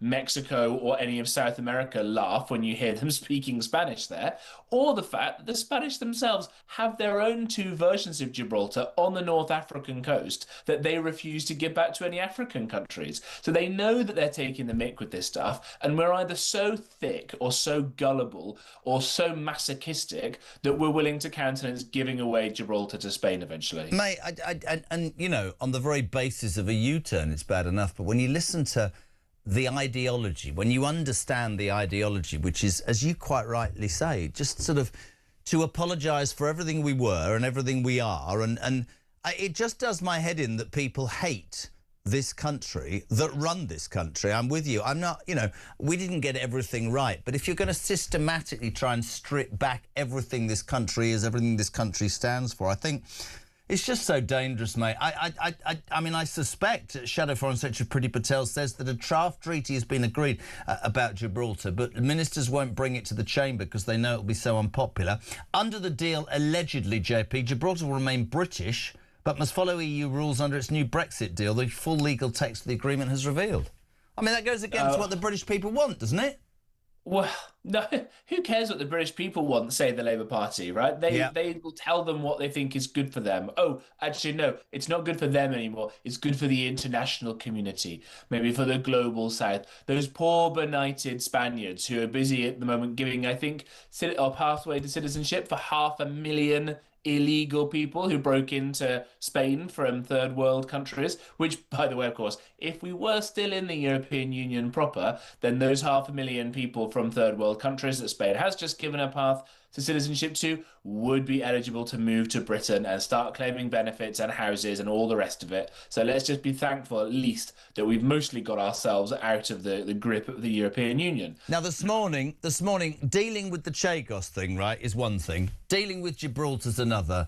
And then Poppy Coburn, our good friend from the Daily Telegraph, has delivered a line that has left me, I don't know what to say anymore, JP, which is why I wanted to get my dear, dear friend on. As predicted, due to the weather, it was warmer than Dallas yesterday here. 545 migrants arrived. That makes 66,000. He hasn't managed to smash the gangs. The boats are coming, obviously. Nice weather. Why don't you get more border force? There was a story yesterday, JP, that you could... There they are. Yeah, 29 minutes and 40 seconds after they get off the boat, they've cleared border force and are in this country on their way to a hotel. Takes 3 times that to get in from Alicante, but that's another story. The government oblivious to this story again and again, millions to the French who aren't doing their job. And then Poppy told us that because we're an island, under human rights law, it would be easier if we were landlocked, because if we were landlocked, we could build a fence or a wall. Because we're surrounded by water, the people who come in illegally, we have an absolute human rights right or important thing to treat them and make sure they don't drown, so we have to taxi them here. Why not taxi them back to France, says Jerza? Why not get a Royal Navy to pick them up and take them back to where they came from? No, we have to transport them here in case they drown. That's what we're dealing with. That's the truth. I know. So Napoleon and William the Conqueror and the Spanish Armada and Hitler all should have just invented international law if they'd have wanted to invade Britain. Absolutely. It would have been much easier for them. You're absolutely right. Anybody who's thinking invading Britain now, just go ahead, because you could drown on the way over, and human rights law says we're going to have to pick you up and taxi you here to make sure you're right. So just send your army. We'll transport. It's just... I can't even say the word I want to say. The real problem of this here is the disjunct between politics and the way that politics works and the way that law works, certainly when applied to international law. You have these guys who say, well, because it's written here in the International Tribunal or the Law of the Sea or whatever else it may be, that just has to be done and it has to trump the national interest, which isn't written down in quite such a prescriptive way in either domestic or international statute, because obviously things change and Britain has, eternal interests. But if you were to write a law that says you must only do good things for Britain, it wouldn't work very well. It would be overinterpreted, etc. And this is the danger, that you now have so much of this so-called international law around the place, and it makes it very difficult, especially in a system what we have, where you have a large number of civil servants and lawyers and quangos and not very many political appointments, and you and I have talked about this all the time, that it's impossible to get this done. I don't know if you or any of your listeners or viewers, of whom, by the way, there are many, many more than when you started taking over, so well done again for that. Thank you, my friend. I don't know how many of them have seen the movie No Country for Old Men that won the Oscar a few years ago, Coen Brothers movie. It's got Javier Bardem in that horrible haircut/wig, and he's a terrifying murderer, and he captures someone and he says, "You've got all these rules, but if your rules brought you here to me, what use were your rules?" I think that's where we're at now. Mate, I hate it, actually, because I don't want to sit here every day and bang my head against a brick wall and wonder. I'll give you another example. Yesterday, Chagos, then Gibraltar, then the boats. Yesterday morning, full of the joys of spring as much as he can do, up jumps Starmer and goes, "Great news, Mr Speaker. At 7 o'clock this morning, we announced that energy bills have gone down by £117. He didn't sound like that. And everybody went, "Whoa, this is fantastic." And 2 hours later, X, because they've got this community note thing, which means don't lie because we'll out you, put, "You're lying," yet again.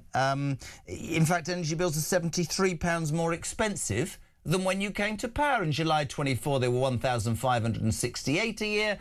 April 2026, they'll be 1,641. So this merchant of doom, this liar, will stand and think we are going to swallow BS, because that's what it is. That's how bad it's got. And that is how bad his operation is, because he thinks he can pull the wool over people's eyes? Unbelievable.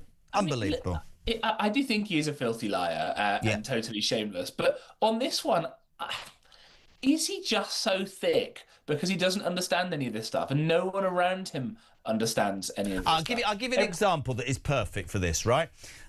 People will laugh. I started out as a salesman and I was selling radio advertising space years ago in Swindon. And I went to see this client and I remember him saying to me, I've got a car rental business and it's great during the week, but at the weekend I can't shift any cars. And I said, "Show me your book," right?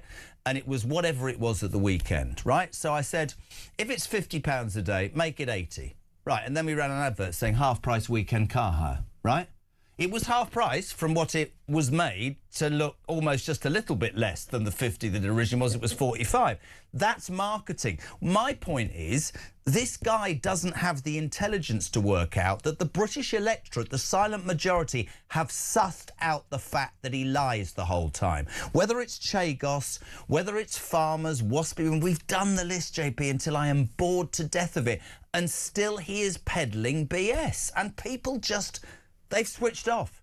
Starmer is where the Tory party were at the end of 14 years. Nobody, I believe, is listening to this man at all. No, I think that's exactly right. By the way, including his own backbenchers and I think some of his cabinets. The fact that he survived that sort of almost very weak, limp-wristed coup the other week. He still had to come out and say, "Oh, I agree with all the people in my cabinet who've said that everything is going really badly." He's so weak. And when you look at it from an international perspective, it's so embarrassing. Listen to any American podcast talk about what's going on here in the UK. Listen to the way the Europeans and the Middle Easterners and all the rest of it talk about us. It's so embarrassing. And it's embarrassing that, as you say, he can't even work out that we're in a different age now where you can't get away with lying. You also can't get away with the immutable laws of supply and demand. As a former salesman, you would understand these rules implicitly. Most of the people listening today understand the rules of supply and demand. They understand these things. But to Starmer and that total Wally Ed Miliband, I used to have behind me here a mug of Wallace from Wallace and Gromit until Mrs. Price told me I might lose some gravitas. But then you put Ed Miliband back on the screen, so it's fine. These guys don't understand how anything in the real world works. They think they can just say, "Oh, yeah, I'm making bills cheaper," without what? Have you dug more coal or found more oil or put more solar panels down or more nuclear energy? No. Right, well, how have you managed to get the bills down then? I imagine that day in my life. I dream going to mess up the market later. Completely agree. I dream of that day where I'm sat, honestly, opposite Ed Miliband, and I literally say to him, right, you've got this crazy notion that you know, this is so important, despite the fact that we only release 1% of carbon monoxide and all of those things, and it's going to cost billions. But let me just ask you this. Your wind farms do not create enough, and you end up importing electricity, which is why people's energy bills are going up. And then, of course, if it blows too much, we can't store it, and it costs more to turn those things off. Do you not, forget ideology a minute, Mr. Miliband, right? Do you not understand that fiscally that is utterly, utterly disastrous and stupid and pointless and costs billions that this country doesn't have? What would he say? No, it's about the environment. Right, so we're happy he to would all say be that skinned. you were an evil right-wing fascist, obviously, right? Oh. That's the only readout of these people. Okay. It is true that in order to upgrade to kind of new, exciting technologies, it does have a cost to it. Sure. Which is why it's so mad that we're cancelling North Sea oil, that we're not allowing, people might not agree with me on this, that we're not allowing fracking, which has made American energy bills absolutely tiny compared to ours. They're now less than half. America is now... Why don't you just take what you've got under your own ground and pay off your debts? It's money, isn't it? Exactly, right? And we're not doing this for the environment, because it's now just other countries who are creating those carbon emissions, and that we get to feel good about it whilst granny freezes to death over the winter, which is what happens here in the United Kingdom, which is totally bonkers. What I'm suggesting is that in the short term, you get fracking going again, you get all these other kind of carbon emissions, because frankly, we're too poor not to do this anymore. And you use some of the surplus of that as more sensible energy policy, both to get nuclear energy going, which is a wonderful thing, and the French use it, and their bills are 2/3 cheaper than ours are, because they've got more nuclear plants than most others. By the way, we until the 60s had more nuclear power plants than the rest of the world put together. And then we messed up. I suspect it was probably another socialist government that messed that up. Greenpeace. So you get those something, and then you can get the new technologies that will make the Earth happy and healthy and all the rest of it. But you can't afford to buy any of that stuff if you're so damn poor that Granny is freezing in her bed at night. Completely agree. I just want to finish this morning. I love the whole study look. I always like to finish with you, my friend, in a slightly light-hearted way. But have you had any breakfast? Not yet. Okay, oh, no. Which is probably good. So I'm going to show you a photograph. I'd like your response to this photograph. This is from the Epstein files. If you could put up the photograph. This is Professor Stephen Hawking. This is genuinely true. If you're just tuning in, on Epstein's Island, lying on a sunbed. With a cocktail being held to his mouth by two bikini-clad women who look about 20. In response to this being released yesterday, two things happened. One, his family said these two young things were carers, and I've also put in an application to enter the old person's home as quickly as possible. Stephen Hawkins was up to his neck. I mean, the whole thing is beyond me. Have you ever seen carers like that? No, I've never seen carers who have black boxes for faces. Very peculiar. Well, I've got to say that you'll have seen that Oscar-winning movie, The Theory of Everything. I'm not sure what I think about this gritty sequel to the movie. It's extraordinary, isn't it? Hawking goes on the Lita Express to Epstein's Island, and they can't be carers, can they? And if they are carers, what are they doing with cocktails, skimpy bikinis, laying all over him? I mean, honestly, the whole thing. The whole thing. It's not often I'm left speechless, is it? Goodness me. Yeah. But I'll be joining you there in that old person's home if this is what it comes to. Oh, God, you'll be in trouble with Mrs. P now. Granny will be on the phone. Listen, mate, it's always a pleasure. We love having you on. Looking forward to lunch next week. The legend that is James Morning, Price. Jez. Good man, thank you. Former government advisor, 7:22, we're live across the UK. You're waking up to some extraordinary news. Chagos, Gibraltar, more to be given away by this government, although Chagos is paused because the Donald is not happy. The migrants continue to come. The weather is great. Warmer than Dallas yesterday. And the Prime Minister's lied about energy, lied about almost everything. And whatever you want to talk about, just seriously, get in contact. We'd love to hear from you. Morning, Jay.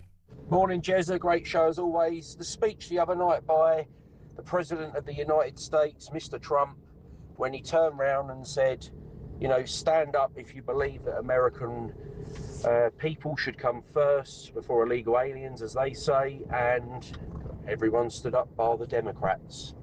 And then all the insults and slagging off and slandering came from the Democrats. Why would you, you know, if you've got a house full of children, a family, Why would you invite someone in you don't know and feed them before your own family and kids, and then run out of food and look at your kids and say, "Oh, we're gonna have to go starving"? You know, it doesn't make sense. It's exactly what the British are doing to, you know, the illegals coming in with the homelessness. We've got Brits on the street. I would not have a problem with my tax money cleaning up homelessness.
Join me, Rob Jenrick, on the Jeremy Carr Breakfast Show on Talk. There's a lot of harm happening in the country right now. People feel like the country's in a mess. Why is it so difficult for this Labour government to just say what a woman is? To believe in basic biology and common sense. Take away these human rights laws, which have got completely out of control now. You know, I do believe that economies can be fixed and you can get catch-up growth. On illegal migration, we're very clear. We're going to detain and deport absolutely everyone who enters our country illegally. Ring in, ask me any question, I'm here to answer.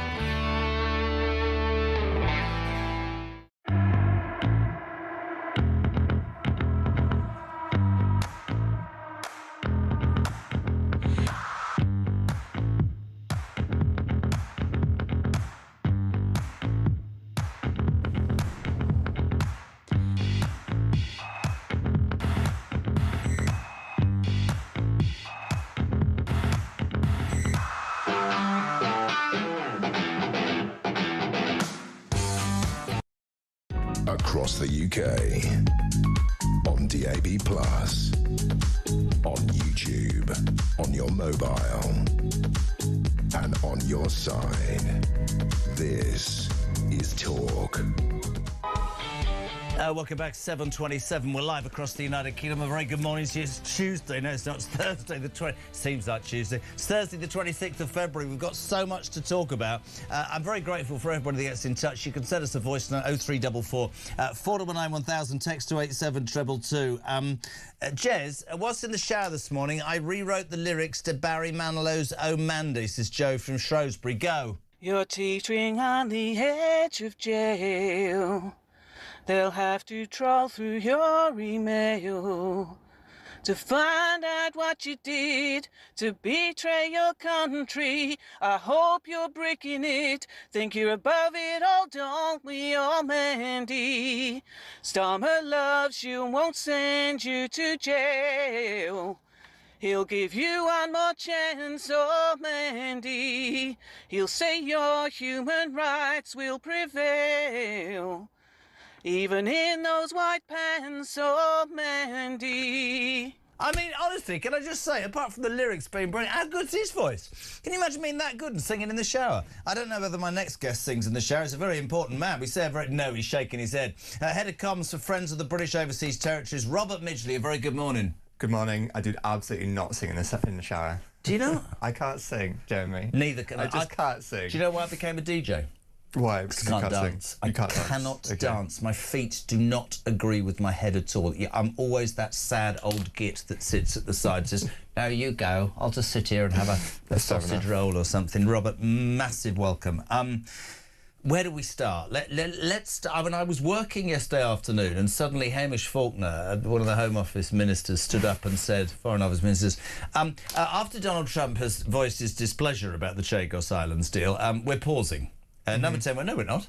And then sometime later, number 10 said, well, we are. We're having discussions because no time frame was put on it. This deal, the Chagos Island deal, to anybody with a brain cell, makes no sense financially, no sense morally, and it proves, does it not, that Starmer can't do anything without anybody else getting involved, in this case, Donald Trump. No, that's absolutely correct. And I watched that whole statement yesterday and he blustered his way through it. I mean, he's not the minister for the overseas territory, so I didn't really know much of the details. But what was interesting yesterday was MPs accused government 3 times of misleading them. They confirmed that the bill has been paused until America realigns themselves.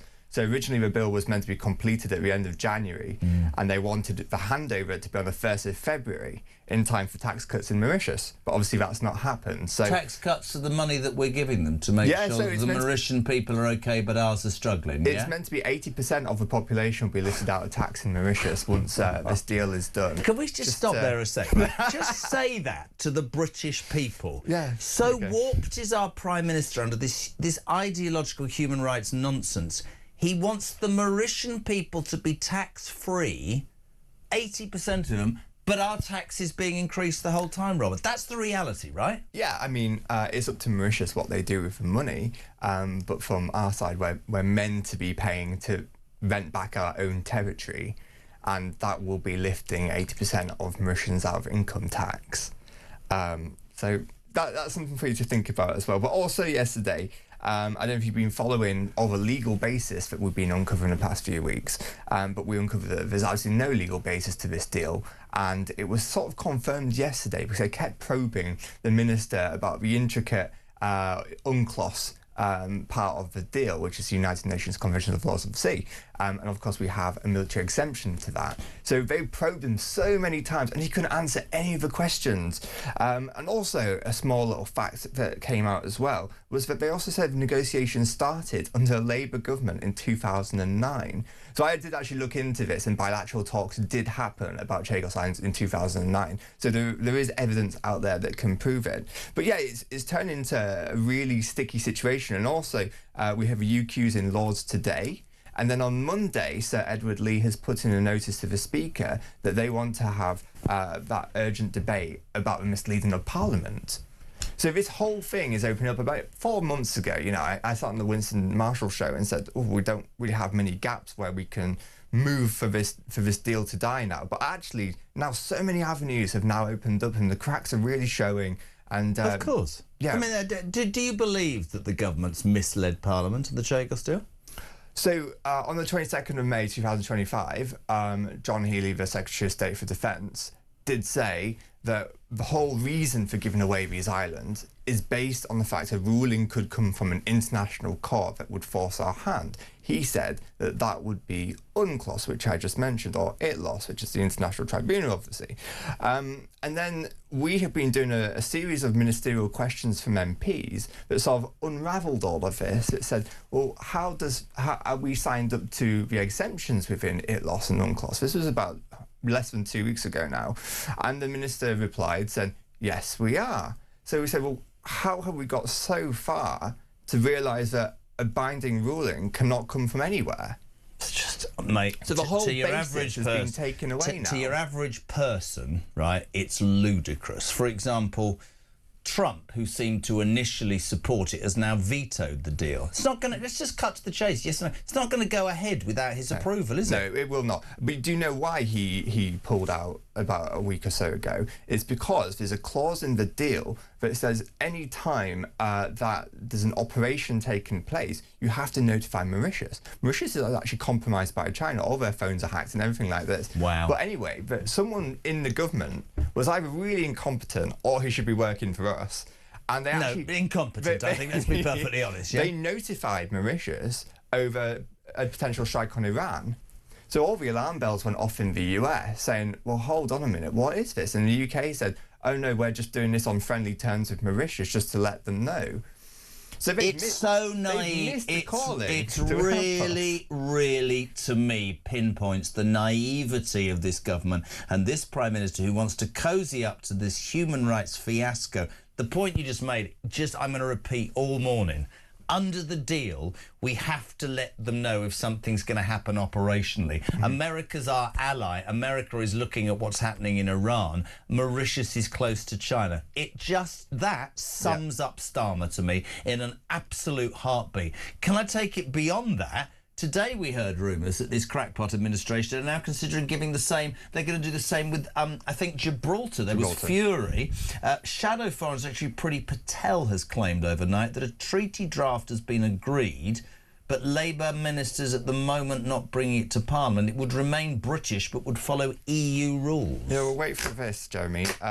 So the EU are publishing the treaty this morning, even though the UK hasn't actually seen it yet, as in publicly.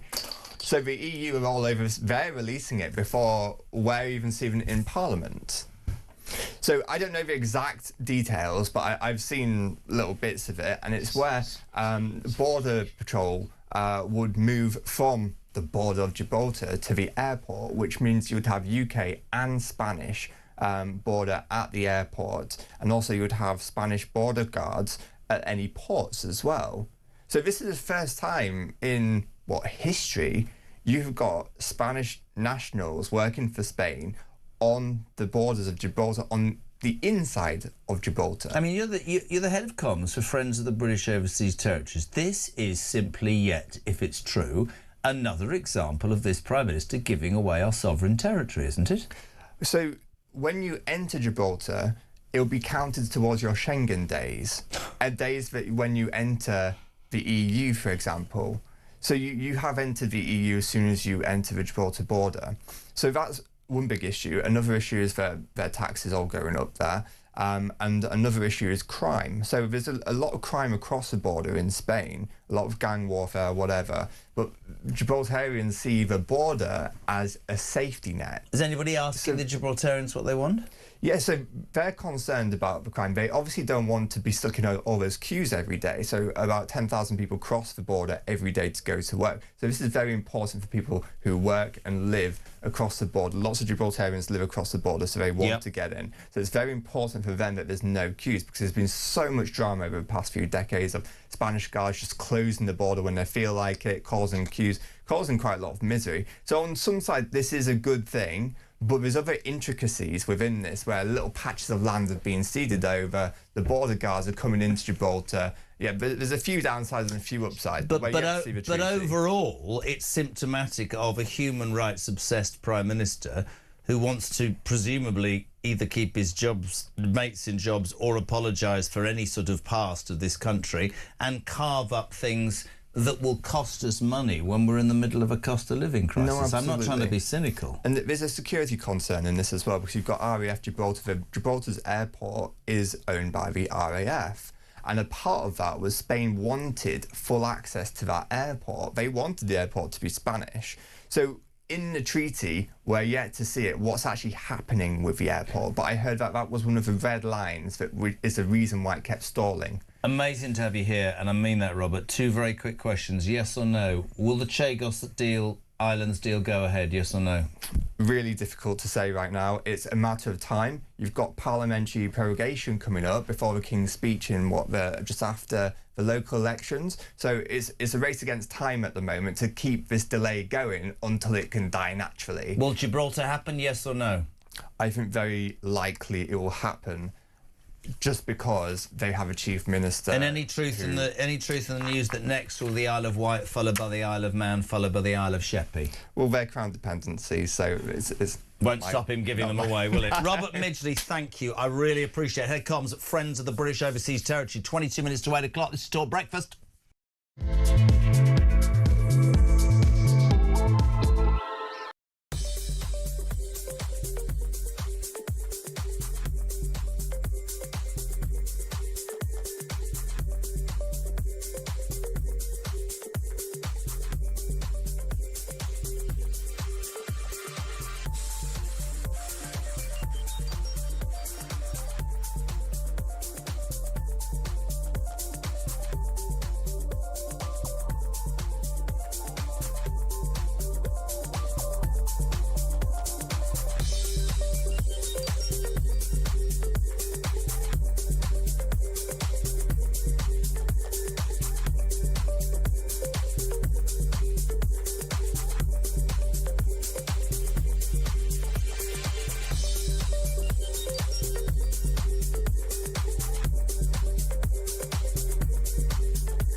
Across the UK.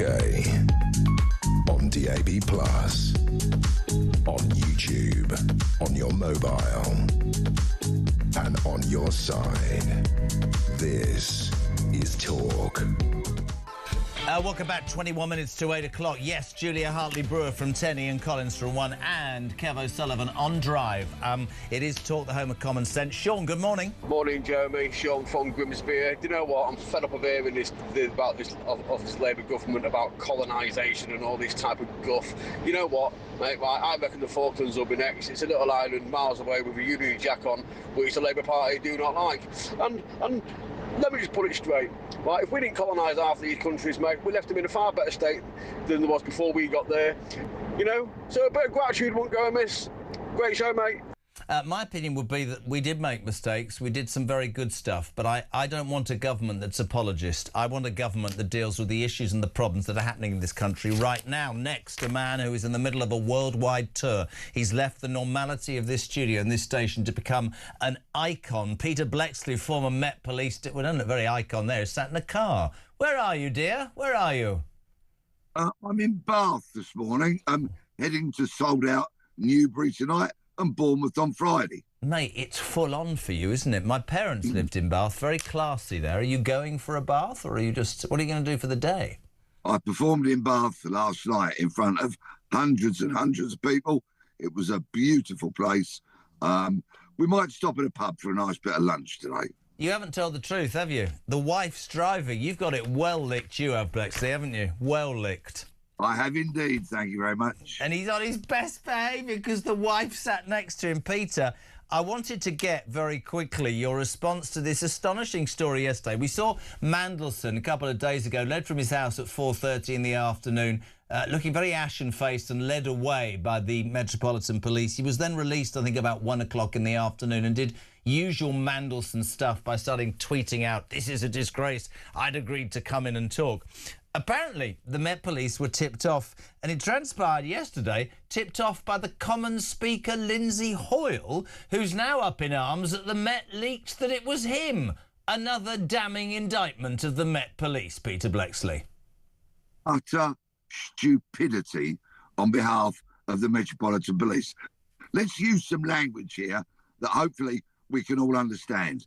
Lindsay Hoyle, Speaker of the House of Commons, very, very senior figure, was an informant for the police.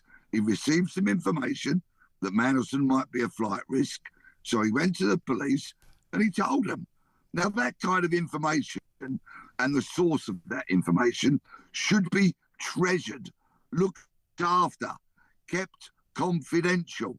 You don't go blabbing it to the public, to the media, disclosing your sources. It's absolutely astonishing. How can anybody now have information about a crime and think, yeah, I'll go and tell the Met Police?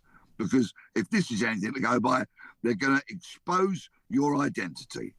Deliberate or a mistake? I don't know what's worse. Well, either way, it's utterly appalling. The Met have said it was a mistake. But these kind of things shouldn't happen. When people come to you in confidence and whisper in your ear, you look after those sources. I nearly went to prison because of looking after a source who I refused to identify in court. You look after your sources, you do not declare their identity, you treat them as treasure, because that's what they are.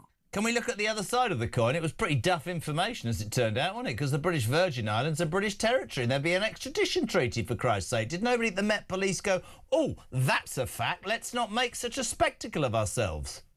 That's for the police to assess information. Of course, when you receive it, you assess it, you grade it, and you act accordingly. I'm sure we have an extradition treaty with the British Virgin Islands, but perhaps it just gives you a window into the soul and the intelligence and the level of detectives that are currently being recruited and working within the Met. And here's another thing, you might not know the answer to this. I don't see how the Speaker, Lindsay Hoyle, has any pull over Peter Mandelson, because he's a lord and he's Lindsay Hoyle's the Speaker of the House of Commons for MPs.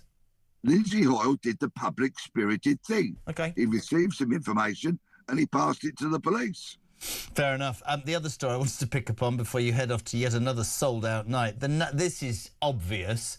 The number of offenders in jail will fall under Labour's soft justice reform of jury trials. One of the biggest and most disastrous things I think ever suggested by this bloody government. Let's get rid of jury trials, the ancient way of you being judged by your peers. Number of offenders in jail will fall. That's what it's all about for Lammy, isn't it? Of course it is. Jury trial, as laid down by the Magna Carta, is now being eroded by this government, and it's absolutely appalling. But let me tell you, excuse me, there's a new nation order on its way. The political elites, the royalty elites, so many of these people have had their day. The public are saying enough is enough. They're going to get totally moved aside, I hope, as we get a new government that will put the people first, the nation first, and all these elites had their day. Goodbye. It's over for you. It's interesting, actually, because you're travelling around at the moment doing this tour on a serious note, and I have said that you just get the feeling, even if you sat in this studio, that me and the team, I use the phrase all the time, the silent majority are moving. I'm not talking about civil unrest. I just get the feeling that the British public are no longer going to accept fudged examples and answers. They are going to demand transparency, as you said it, whether it's our political elite, whether it's the royal family, whether it's social situations, whether it's, bodies that, like you think about the grooming scare. I just don't think it's going to go away. And to me, it's incredibly powerful. I think the people who have, the Mandelsons of this world, the Epsteins of this world, the prime ministers who have got away with it for years, the royals, I don't mean to over-egg it, but I think the day of reckoning's coming, Pete. Indeed. The leaders of NHS trusts, the leaders of local councils who fail to deliver for people and waste their money. All of this is very much under the spotlight. But what we need is a powerful media to keep doing investigative journalism and keep broadcasting the truth, but also look at the citizen journalism that's out there now, whether it be auditors, and I know they're not always popular, whether it be bloggers, people who write a Substack, all these people with substantial followings, their voices are being heard. There is a new nation order on its way, and I hope to live long enough to see it, embrace it, and enjoy the benefits of it. Now, I don't know whether Mrs. Blexley's sitting next to you, is she? No, she's currently in bed. Brilliant. So you'll be able to answer this. Have you seen the Stephen Hawking picture? Because you just talked about old enough to survive. Have you seen this, Pete? No, I haven't. Right, please put it on the screen. This is from the Epstein files, Pete. That's Stephen Hawking lying on a sunbed, surrounded by what can only be described as two very scantily clad women in bikinis holding a cocktail for him. His family overnight, when this was published, said that those two are his carers. I don't know about you. Look, the glasses are wrong with Blexley. I don't know about you, Blexley, but I can't wait to enter the old people's home. Can you? I can wait for that day quite happily, but I tell you what I would like. I'd like a nice fruity cocktail. You are. Do you know what? You can tell your wife's with you. Peter Blexley, legend. Thank you very much, Steve. Good luck with the tour tonight in Newbury. Details online. You can go and see the great man. 12 minutes to 8. We're live across the United Kingdom next. I'm delighted to welcome a woman who, well, she moves the dark because she says it like it is. Angela Levin, royal biographer. Good morning. Good morning. How are you? Nice to see you again. Fine, thank you. Well, you see, you wind everybody up, Angela. You say it like it is. You don't care, do you? I do care. That's why I say it as it is. Do you know what? That's the truth. More royal sort of news overnight. Many people say, God, is this ever going to go away? Some more emails from Epstein and Ghislaine Maxwell overnight, intimating very cleverly, some would say, that Epstein blamed Charles for Andrew losing his UK trade envoy job, the job that he's now under investigation. Quick question for you. Did the King get him fired, Angela? Get what?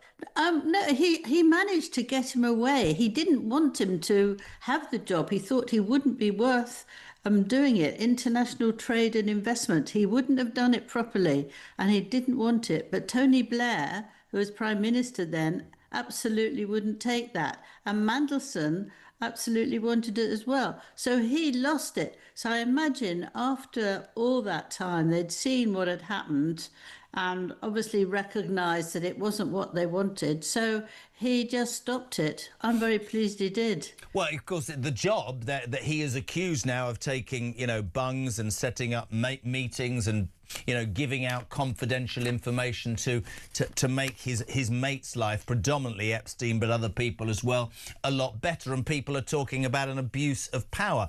I know that Charles, when it first came out, said no, but you don't think he put any pressure? He would just have been relieved that Andrew was out of it. During that time, with those warnings, did he know anything, Charles, do you think?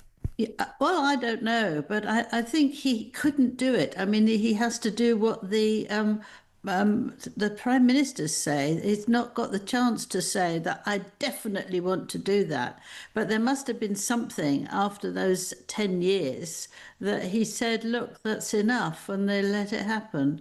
Many people in this country, Andrew, we talked about this already this week, are beginning to question the monarchy like never before. Do you understand that? I do, yes. I think every now and then we all get very anxious and it affects everything.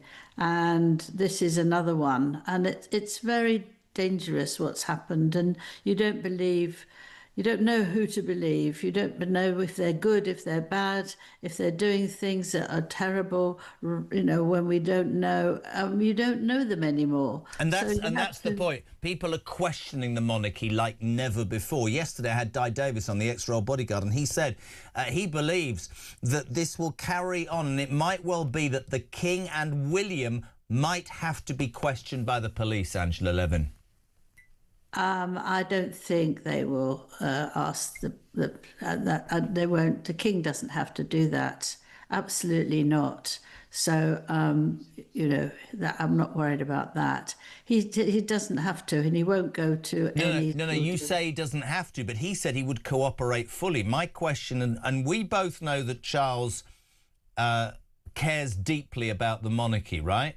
If the way to turn public opinion or get people on side is himself to tell the police what he knew, because, and I'm not having a go, but if he had reservations about Andrew and said, you know, he'll just sleep with everybody and take advantage financially before he became a trade envoy, then it would be perfectly acceptable to say, what else did you know? What led you to that opinion? He gave his opinion. People didn't listen to him. I get that. But I do actually think that certain members of the royal family might, well, Fergie definitely, might end up being questioned. And the big thing is what I just said to you. He said he'll cooperate, the King. Yeah, I think there's cooperation and there's cooperation, isn't it? If it's done quietly and talking, and I think that will work. I mean, we're not going to know that he's been taken like Andrew was, you know, put in a car and driven away somewhere. It'll be very quiet and delicate, and I think that will be fine.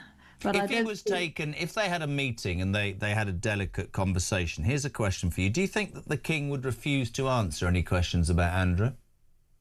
I think you would find a way of giving an answer, like you and I both do, if we're not too keen on answering it.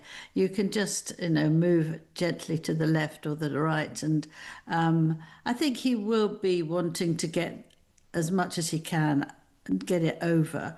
And do you think he regrets, and I'm not, you know, I'm a fan of the monarchy, but do you think he regrets not coming forward, not swallowing the lies, not being more transparent sooner? We know we can't say that of his mother. She's no longer here. But do you think he now perhaps thinks, geez, I wish something had happened sooner?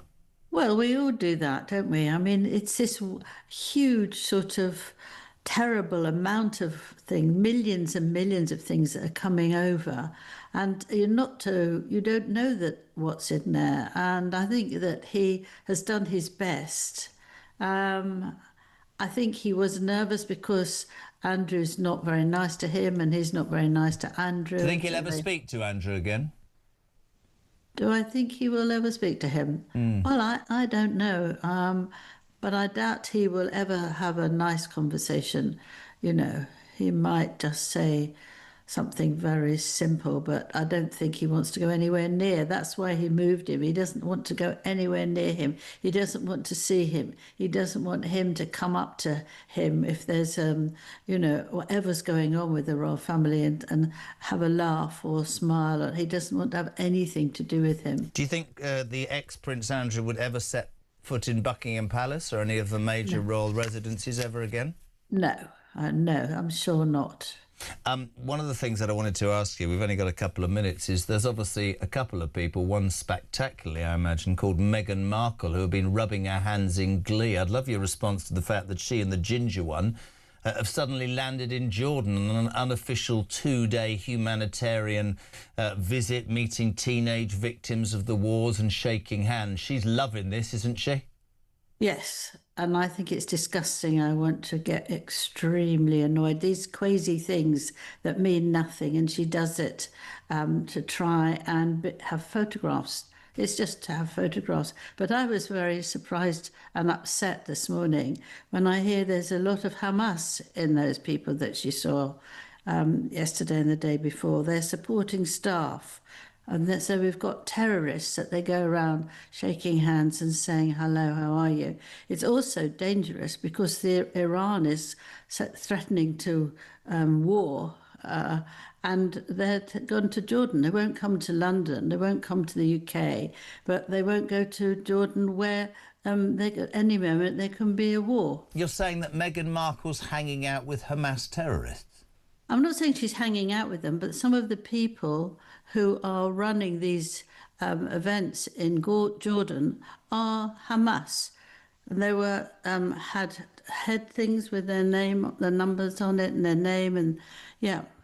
Unbelievable. She'll do anything, as you said, for a photograph. And I suspect, I don't know about you, that she's pretty delighted with all of this, the story about the ex-Prince Andrew that's going on. Just one thing, haven't got long. He looks as miserable as sin, the ginger one still, trailing behind her with a face as long as anything. Yeah, he's very unhappy. And he'll be very unhappy that she says she won a football goal. So he was very upset about that. He couldn't even manage that because she took that away from him so she could show how he fought. I know. Oh, God, listen, That's a joke, really. It goes on. I've said it years ago to my old man, he will be back in this country with his ginger tail between his legs and she'll be in California trying to get back into Deal or No Deal. Angela Levin, we love having you on, my darling. Thank you so much indeed. We'll speak to you very, very soon. News at 8 is on the way. So much still to come on Talk Breakfast. Sarah Vine, author and columnist for the Daily Mail, legend, next on Talk Breakfast.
Join me, Rob Jenrick, on the Jeremy Carr Breakfast Show on Talk. There's a lot of harm happening in the country right now. People feel like the country's in a mess. Why is it so difficult for this Labour government to just say what a woman is? to believe in basic biology and common sense. Take away these human rights laws, which have got completely out of control now. You know, I do believe that economies can be fixed and you can get catch-up growth. On illegal migration, we're very clear. We're going to detain and deport absolutely everyone who enters our country illegally. Ring in, ask me any question, I'm here to answer.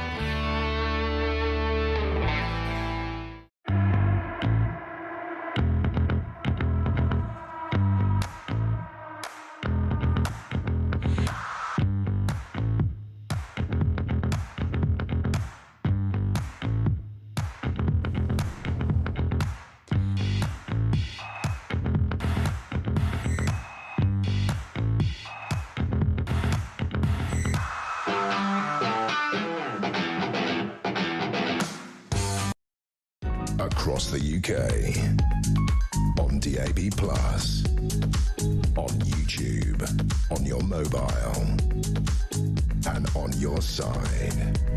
This is Talk.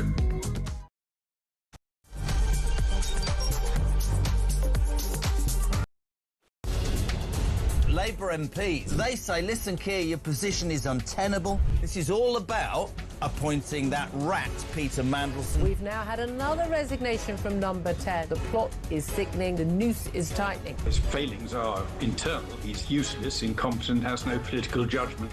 This is all part of Starmer's reset, getting rid of his inner circle. So Chris Wormold, we think fairly reluctantly, has stepped down. What an absolutely crazy week for Keir Starmer. His second cabinet secretary, gone. His third chief of staff, gone. His fourth director of communications, gone.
Across the UK, on DAB+,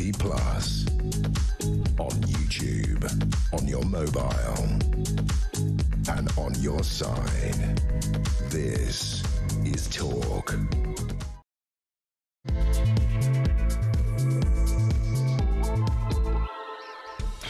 My friends, welcome back. Just gone 8 o'clock. We're live across the United Kingdom, Thursday, February the 26th. Whatever you're doing, you are Alarm Clock Britain. You are for common sense. 0344 499 1000 is our telephone number.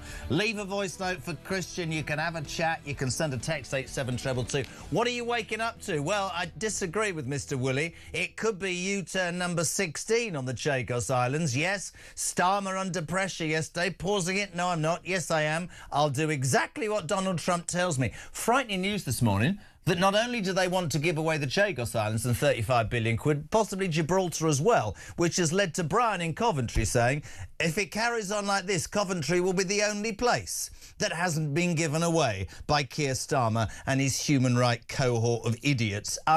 There's a great clip doing the rounds. Many people will have missed this. Yesterday, in Prime Minister's Question Time, up jumped Starmer, very excited to make this announcement about energy bills, ladies and gentlemen. The news this morning, Mr Speaker, 7 a.m, energy bills coming down by £117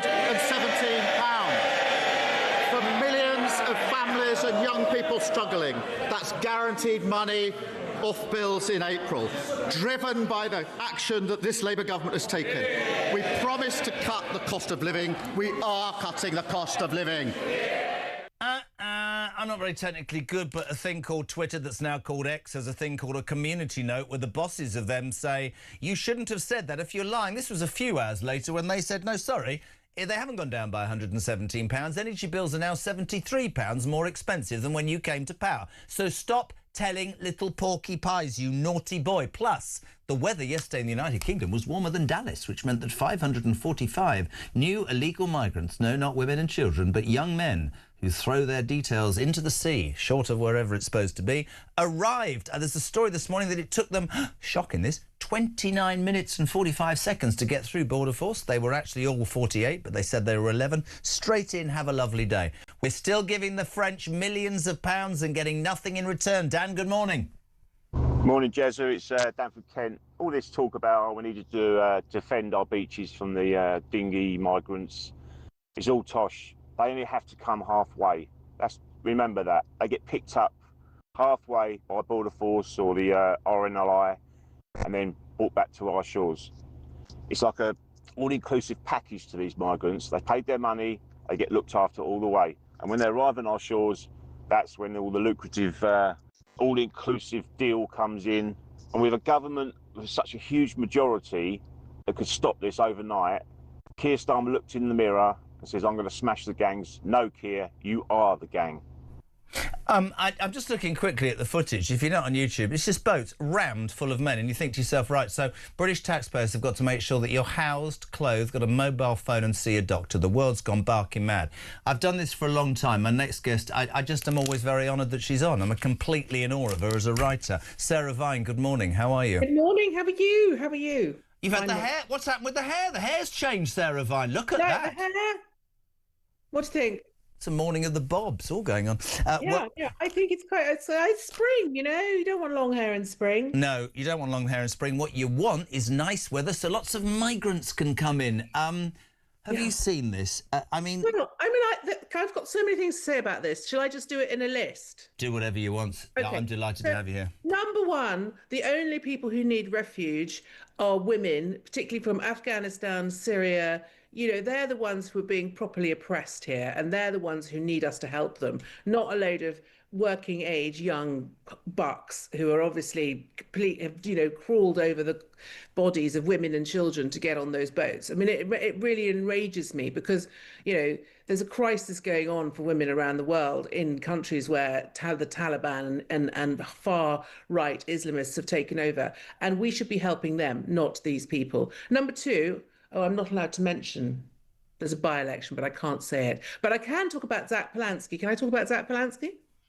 On a national level? Yes. So Zach Polansky, who is the leader of the Green Party, who is polling really high, especially with young people, his policy on migrants is to let everyone come, to immediately give them housing, full benefits, not require them to work, but give them a living wage. He has basically said, anyone can come, we will treat you as though you are effectively a citizen in waiting. So, you know, and Zach Polansky is fascinating because he polls really well with young women, and this I don't understand. But he is a sort of kind of he presents himself as this sort of, you know, nice guy, but actually he's a hard left. I mean, he's much worse than Labour. So, you know, there's a whole big picture thing here going on. But I agree. I mean, Labour haven't managed to stop the boats. It's very difficult to stop the boats. But the people who are coming should just be ashamed of themselves. I agree. I'm going to give you something from Poppy Coburn. I was on this morning doing the papers from the Daily Telegraph. I mean, this completely blew us all out the water, excuse the pun. Under human rights law, this is ludicrous but true. Whatever you're doing, pin back your lug holes. under human rights law advocated by Starmer and his bunch of cronies, it would be better if we were landlocked, because if we were landlocked in this country, we could build a wall or a fence, think Trump, because we would have that right. As an island, Sarah Vine, surrounded by water, we have a human rights legal right, or whatever, not right, responsibility for people who come here illegally to pick them up, because if we don't and they drown, that'll be on us. I know. I find it's beyond me. What, the RNLI's become a bloody taxi service? It has, and that is the madness of the EHCR. You know, it's just insane. But it's you know, I don't know who. I mean, I just think someone who climbs over children and women to get here is not someone I really want here. Do you know what I mean? No, but I completely agree. But for me, it's not difficult. I have watched swathes of politicians tell me about human rights and about logistics. The truth is, right, if you make it so brilliantly opportunist to come here, if you wipe the backsides of people who have paid nothing, you are going to encourage streams to get in whichever way. If you cut that off and you say that morally, whatever your politics, thank you so much to the married couple in Birmingham who both work jobs. One deals with the kids in the afternoon, the other in the evening. You're struggling to pay your bills, but you've never broken the law. Thank you so much. We're going to double your taxes, because what we're going to do is we're going to let people in willy-nilly who have never paid, who have no respect for our country, our traditions and our language, and we're actually going to treat them better than you. Well, That's and also, not fair. It's not just a lack of respect. It's worse than that.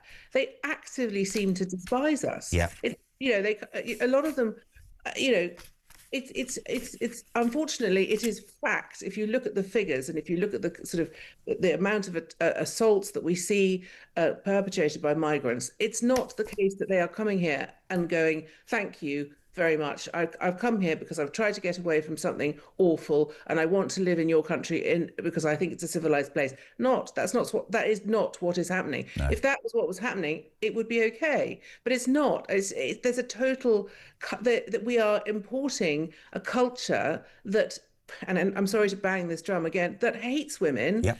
That doesn't believe in our values, that doesn't think that everyone should be. I mean, it's not our culture, and we have to try and contain it. And that is not being racist. That's being realistic how much a country can cope with. Absolutely.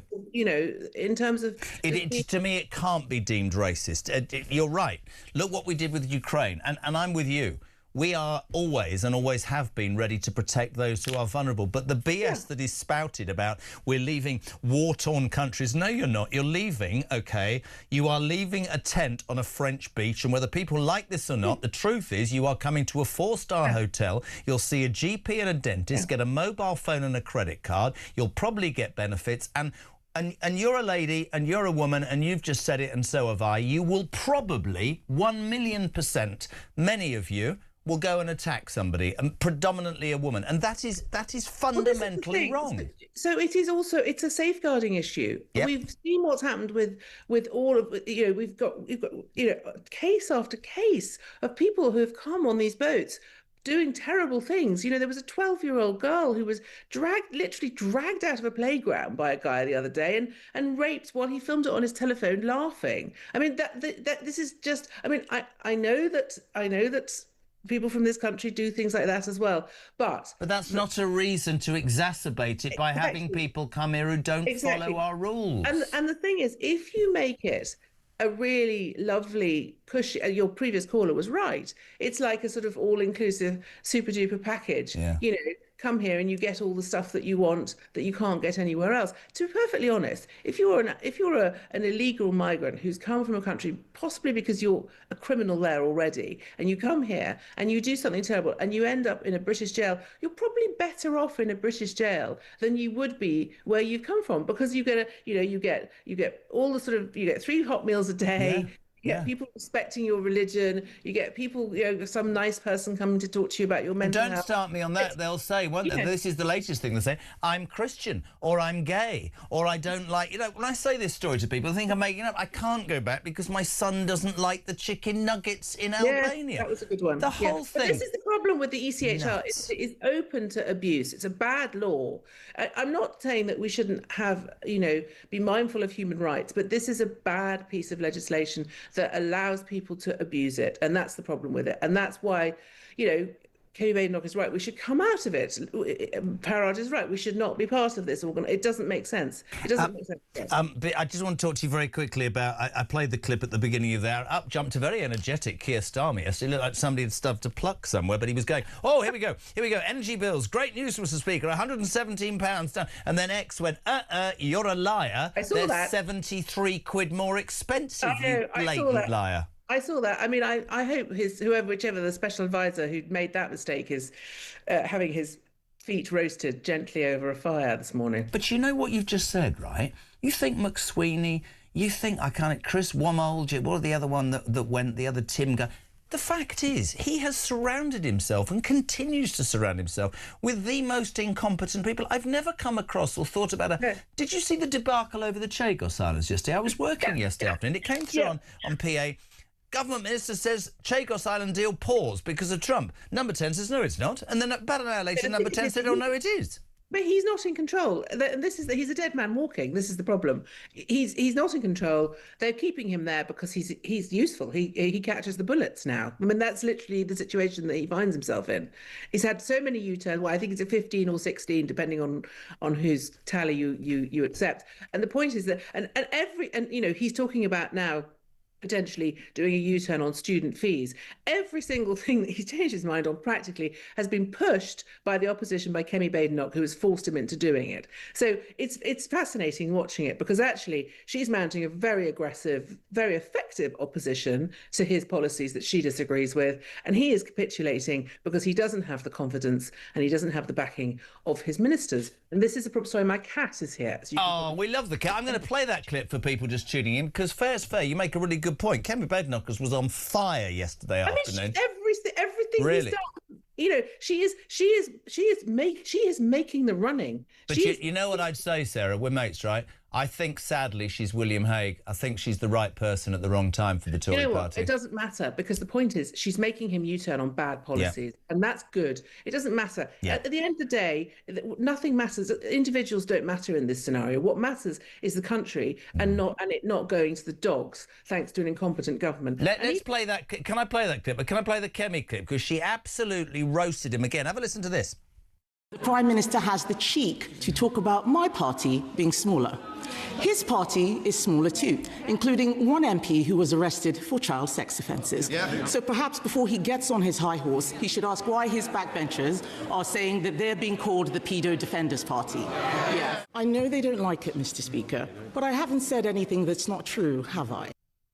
She's definitely stepped up a game, hasn't she, Sarah? No, I mean she's feisty, and the whole point is that British politics in general has descended into a sort of popularity contest between personalities. But what really matters is how the country is run and whether the policies are right and whether we're doing the right thing. And I would say that even if Kemi doesn't make it to be Prime Minister, she's done so much good work already that, her contribution to politics is important. You don't have to be Prime Minister to actually make a difference. And I think a lot of politicians kind of forget that, it doesn't, you don't have to hold the reins of power. There are other ways. And what she's doing is forensically tearing apart his policies, which are faulty and bad, and actually just chasing him down the road with it. And that, I think that is for me, that is, that's really exciting, proper politics. No, I absolutely agree. Just talking about the Chagos deal, which now is apparently paused because Trump doesn't like it, and a bit more information, which you'll be ahead of me, but apparently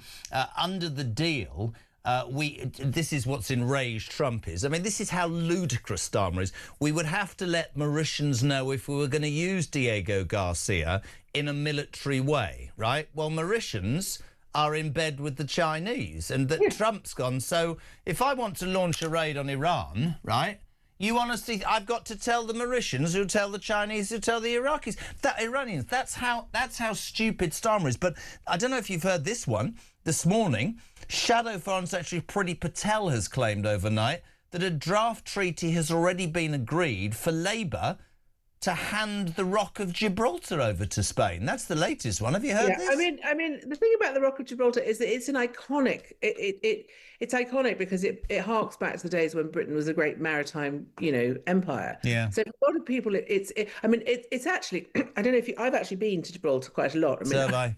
It's not. I wouldn't say it was. I wouldn't weep too many tears. But I have to say, it is. It's symbolic. It's and that I think that's one of the things that Starmer just doesn't understand. He doesn't get that people care about their country, their country's history, its place in history, and whether or not you like Gibraltar, whether or not you ever go there, whether or not it's any point. There's probably no point in us having it now anyway, because we don't have the empire that we used to have. But it is a symbol, isn't it? And also, and I think nobody. This is what I hate about this government. To me, it's apologist, right? There are certain things in the past of almost every country, OK, that they would feel they had to apologise for. But I feel that this country is run by a man and a cabinet that don't like Britain, don't like what it's done, what it stands for. I love the fact the cat walks past. It's brilliant, right? So excited. No, it's great. And that he will do... But then you become cynical and you think to yourself, so are you doing this? Are you giving away Gibraltar? Are you giving away... Because you feel this will make you look good? Or is it you and your human rights mates ensuring that you'll be trousering money for the rest of your time when being PM is over? I don't know. Well, I mean, who knows? Who knows? Because there's no material... There's no reason... I mean, Starmer will not gain anything from giving away Gibraltar. No. It will not do him any favours with anyone, to be perfectly honest. Not the people who voted for him, not his own party, and Kemi will eviscerate him for it, no doubt. So it's just that he's just on a hiding to nothing. And I just get the sense with him that you're dealing with someone who is very, very. He's very.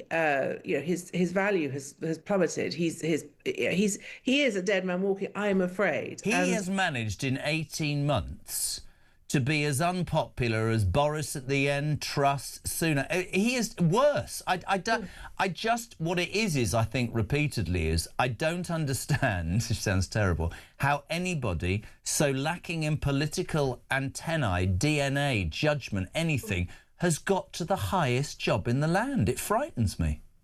Well, I mean, it's a sort of it's a reflection of the quality of politics these days. There are very few people who are actually in it for the right reasons, I'm afraid.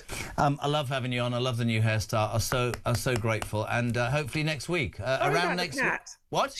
Sorry about the cat. She is obsessed with you. Every time we do this, she comes and... Well, your cat likes my voice, and she shimmies in front of the camera. Sarah, you write brilliant stuff in the Mail. Thank you for tuning in and being part of the show this morning. Sarah Vine, author and Mail columnist, 0344 499 1000, 21 minutes past 8 o'clock. We're live across the UK, and before we go to a voice note, it's that time.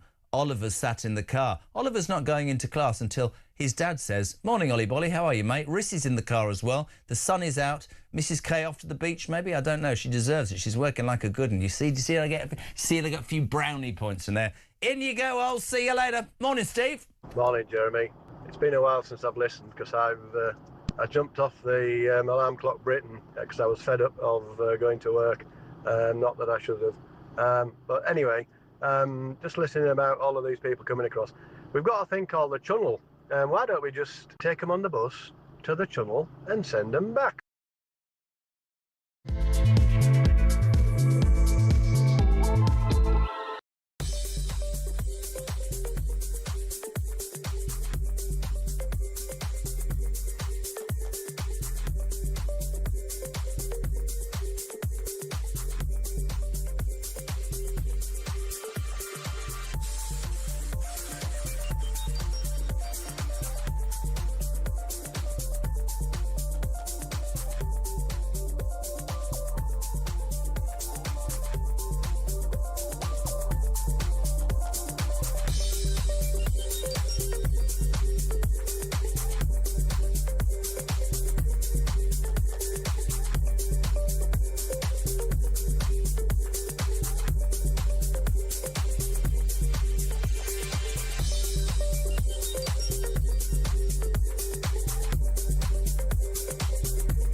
Join me, Rob Jenrick, on the Jeremy Carr Breakfast Show on Talk.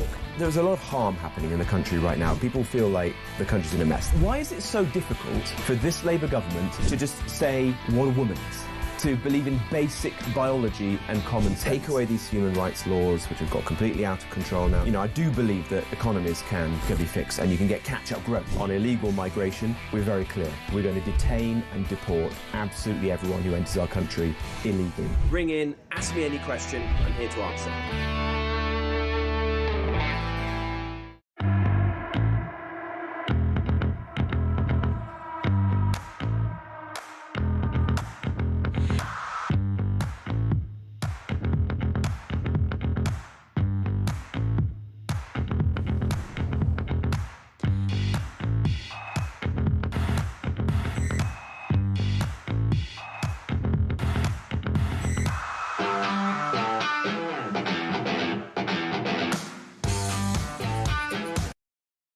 Across the UK, on DAB+, on YouTube, on your mobile, and on your side. This is Talk. Welcome back, my friends. 8:25. We're live across the UK. It is Talk Breakfast. JK here till 10 if you want to be on 0344 499 1000. Text to 87222. Christine says, excuse me, Jez, I'm just switching the radio off briefly and nipping down to the beach. I'm on the Isle of Wight to bring up the drawbridge. Morning to Ben. He makes a great point about Gibraltar. If Gibraltar, which apparently is on the next hit list for Starmer to give away, has to adhere to EU rules, it will mean freedom of movement. This will mean those 1 million migrants Spain has just given permission to stay in Spain would come to the UK via Gibraltar. This would be an unmitigated disaster. And Andrew goes further, Andy in Preston. Why do we even give time of day to Spain over Gibraltar when they refuse to engage with Morocco over their disputed territories? Here's a man who knows everything about Gibraltar and indeed the Chagos Islands and indeed so much. James Carlin, Shadow Defence Secretary. Is it raining? It's a bright morning, James. How are you? It's pretty good here and delighted to be on your show as ever. Thank you, my friend. Before those mad placard-waving people arrive or the rain comes out, can you give me your response to the... I mean, yet again, an absolute chaotic shambles yesterday over Chagos. Nobody with a brain cell in this country thinks that giving away something that you own and then paying £35 billion whilst, you know, making sure Mauritians are better off than British people, and by the way, they're mates with China, is a good idea. Yesterday, pausing, no, we're not, now we are. What is the truth, James Cartledge? To be honest, I found it absolutely bewildering. You hit the nail on the head about how crazy the deal is, paying all that money for land that we already own. But I was in the House of Commons chamber yesterday when we had the urgent question and the response from a floundering minister who actually said to me, said to us from the dispatch box, he was not the right minister to be answering, which is quite extraordinary. I did a point of order on it to ask where on earth was the right minister. I mean, the point is, you made a very good point earlier. So, yes, there's the money, but this is a critical military base. It's in vital for our national security, and you're correct. Under the treaty, the US and the UK would have to give notice to Mauritius of military action being undertaken from Diego Garcia. So if it were to be used, for example, to launch an attack on Iran, and B-2 bombers have been kept on Diego Garcia before, they would be presumably used in some scenarios. I think they were used in the attack last year on the Iranian nuclear facilities. We would be telling Mauritius, a close ally, as you say, of China. It's absolutely nuts. At one point yesterday afternoon, and I shared this, there were 3 different online front pages. I think one had Chagos deal paused, one had not paused, and the other uncertainty over whether paused or not. And it was just chaos, total and utter chaos. I was in a TV studio and we were getting the news up and people were going, it's paused. No, it's not paused. I mean, it's utterly chaotic. And I made that point about Mauritians. And, you know, internationally ludicrous. Thank God Trump's come to the party. And then you think about the people back here, James, and I will always talk about hard-working alarm clock Brits who are being taxed to the hilt still further. We've got the problems with migrants, but you're also saying you're happy to tell the British people, are you, that Mauritians will be income tax-free? It just doesn't make sense. And then, of course, overnight, your shadow Foreign Secretary, Priti Patel, has claimed that firstly Chagos, James, and next Gibraltar, real fury, that apparently they want to hand the rock over. A treaty draft's been agreed, Pretty says, but ministers too scared to bring it to the Commons. Basically, it will remain British, but must follow EU rules. And somebody said there, what about the millions of migrants who can now come into Britain via Gibraltar from Spain? So, from what I understood yesterday, there may be a statement today on Gibraltar. We will find out relatively soon. The House starts at 9:30. Certainly, if what you say is true, obviously that would be totally unacceptable. I mean, from a defence point of view, Gibraltar remains absolutely critical, as it has been to our country for decades, as it was in the Second World War and so on. You know, we stand with them, very proud of that. It is extraordinary. As you say, the wider point, why does the government seem so ashamed of the idea of having you know, territory outside of the United Kingdom's waters? That's part of our culture. It's part of what it means to be British. We shouldn't be ashamed of that. And you know, and if you go back to Chagos, were there really some legal threat that meant we could lose Diego Garcia, which is, as I said, is absolutely vital and will become ever more vital militarily? Then fair enough. But there is actually this rather technical point, but incredibly important. And what we've learned in recent weeks is that under what's called UNCLOS, United Nations Law of the Sea, Convention on Law of the Sea, there is an article of that which means if you have a military base, that is exempt from any court proceedings in relation to it. And it's court proceedings from UNCLOS which would be the threat. Now, I asked the Minister about this yesterday. Colleagues asked about it. He said, well, I don't know because I'm not the right Minister. I mean, it's such a farce, such a shambles. So, you know, there are so many questions unanswered. Where the money's going to come from? Is it going to come from the MOD? If so, what impact is it going to have on the British Armed Forces? You know, what is the legal position? I just think, in a nutshell, what's happening Gibraltar, what's happening Chagos, you're watching classic defeatism from the British Foreign Office that Starmer should reject, and certainly we totally oppose. It's sovereignty giveaway, and of course what it does is it highlights an apologist government who I genuinely didn't think I would ever say this after 18 minutes. I don't think that party even likes the United Kingdom. I think they are interested only in this ideological claptrap that is supposed to... Yesterday we had Bridget Phillipson saying it's all right for 3-year-olds to wear dresses. I honestly, it's money for old rope on this station because every single day, James. I mean, just want to say one thing before you go. Delighted to have you. Your boss yesterday has come to the plate again. She eviscerated him in the House of Commons. I mean, we talk about dead man walking. He is less popular now than Liz Truss was, and he's only been there 18 months. No, I have the great privilege of sitting on that front bench when Kemi is standing up at Prime Minister's questions. It's 6-0 every single time as far as we're concerned. She is showing what it means to be a leader, and whilst holding the government to account, is also coming out with really positive policies, and policies that have been costed. Because the easiest thing in politics is to tell people what they want to hear. The hard thing is to do the hard work, do the detail, and above all to find the money. So she's had a really good policy on student debt. What everyone thinks of it, and you know, there'll be different views, she's been very open and transparent. I think that's her style. It's this combination of being punchy and honest, and hopefully, you know, we'll see us continuing to land blows on the government, and maybe, dare I say, 17, 18, who knows how many more U-turns to come.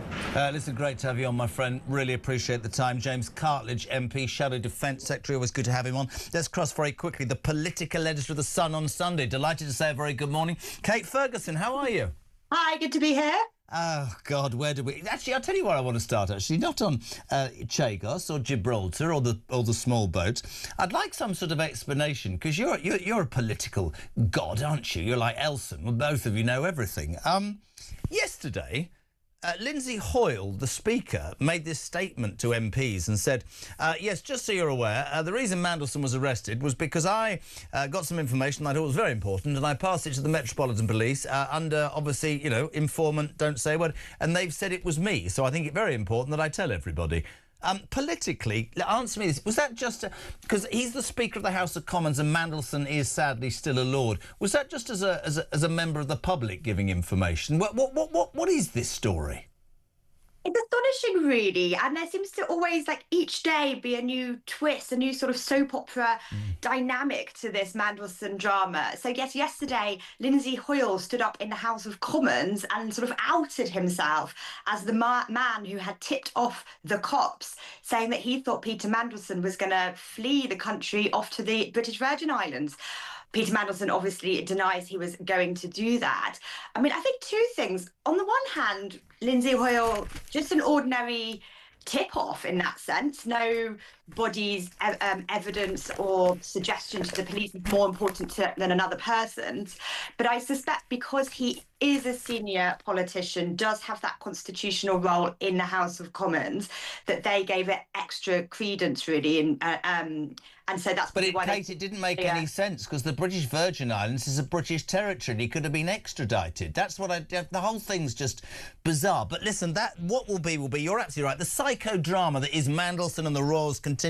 I'm so delighted you wrote this column today because yesterday, this show, and I say this as a parent, I think Bridget Phillipson's one of the most frightening members of the Labour government. And when I saw her yesterday, obviously not on this station, meeting the media and talking about how she believed it was okay for 3-year-old boys in primary school to wear dresses, and this ideology that we know that is rampant in education. It's really highlighted this. You write today, this rose-tinted wishy-washy betrayal will harm working-class kids. Give me a little bit of detail on that. Well, I wanted to do this column because Bridget Phillipson announced her education reforms earlier this week. Now, it mainly got focus on SEND education, so special educational needs. Yeah. But I very diligently went through this kind of long, laborious 136-page document. And I thought hidden within it were some kind of quite dangerous ideas, really. So they're talking about how they want to shift how they want to focus more on enrichment in schools. So they're talking about how kids should do more dramas and more music and how you should measure kids' kind of well-being, how happy they are in schools. Another thing for schools to be measured on and marked on. And look, that might sound nice in a perfect world, but the argument I make in my piece is that actually, if you prioritise everything, you prioritise nothing. And that the best thing you can do, particularly for working class kids who don't have the connections, don't have the money, don't have all of the resources that middle-class posher kids have, is that you could just give them decent teaching on the core subjects and give them the best advice to go out into the world, whether that's university or work. And actually, the more you water it down and sort of pretend that your after-school boxing club is as important as your maths result. I mean, I slightly ramp up the rhetoric there, but you see what I mean. The point is so well made, and as a parent, I completely agree with you. I told the story yesterday about my granddaughter. She's 8.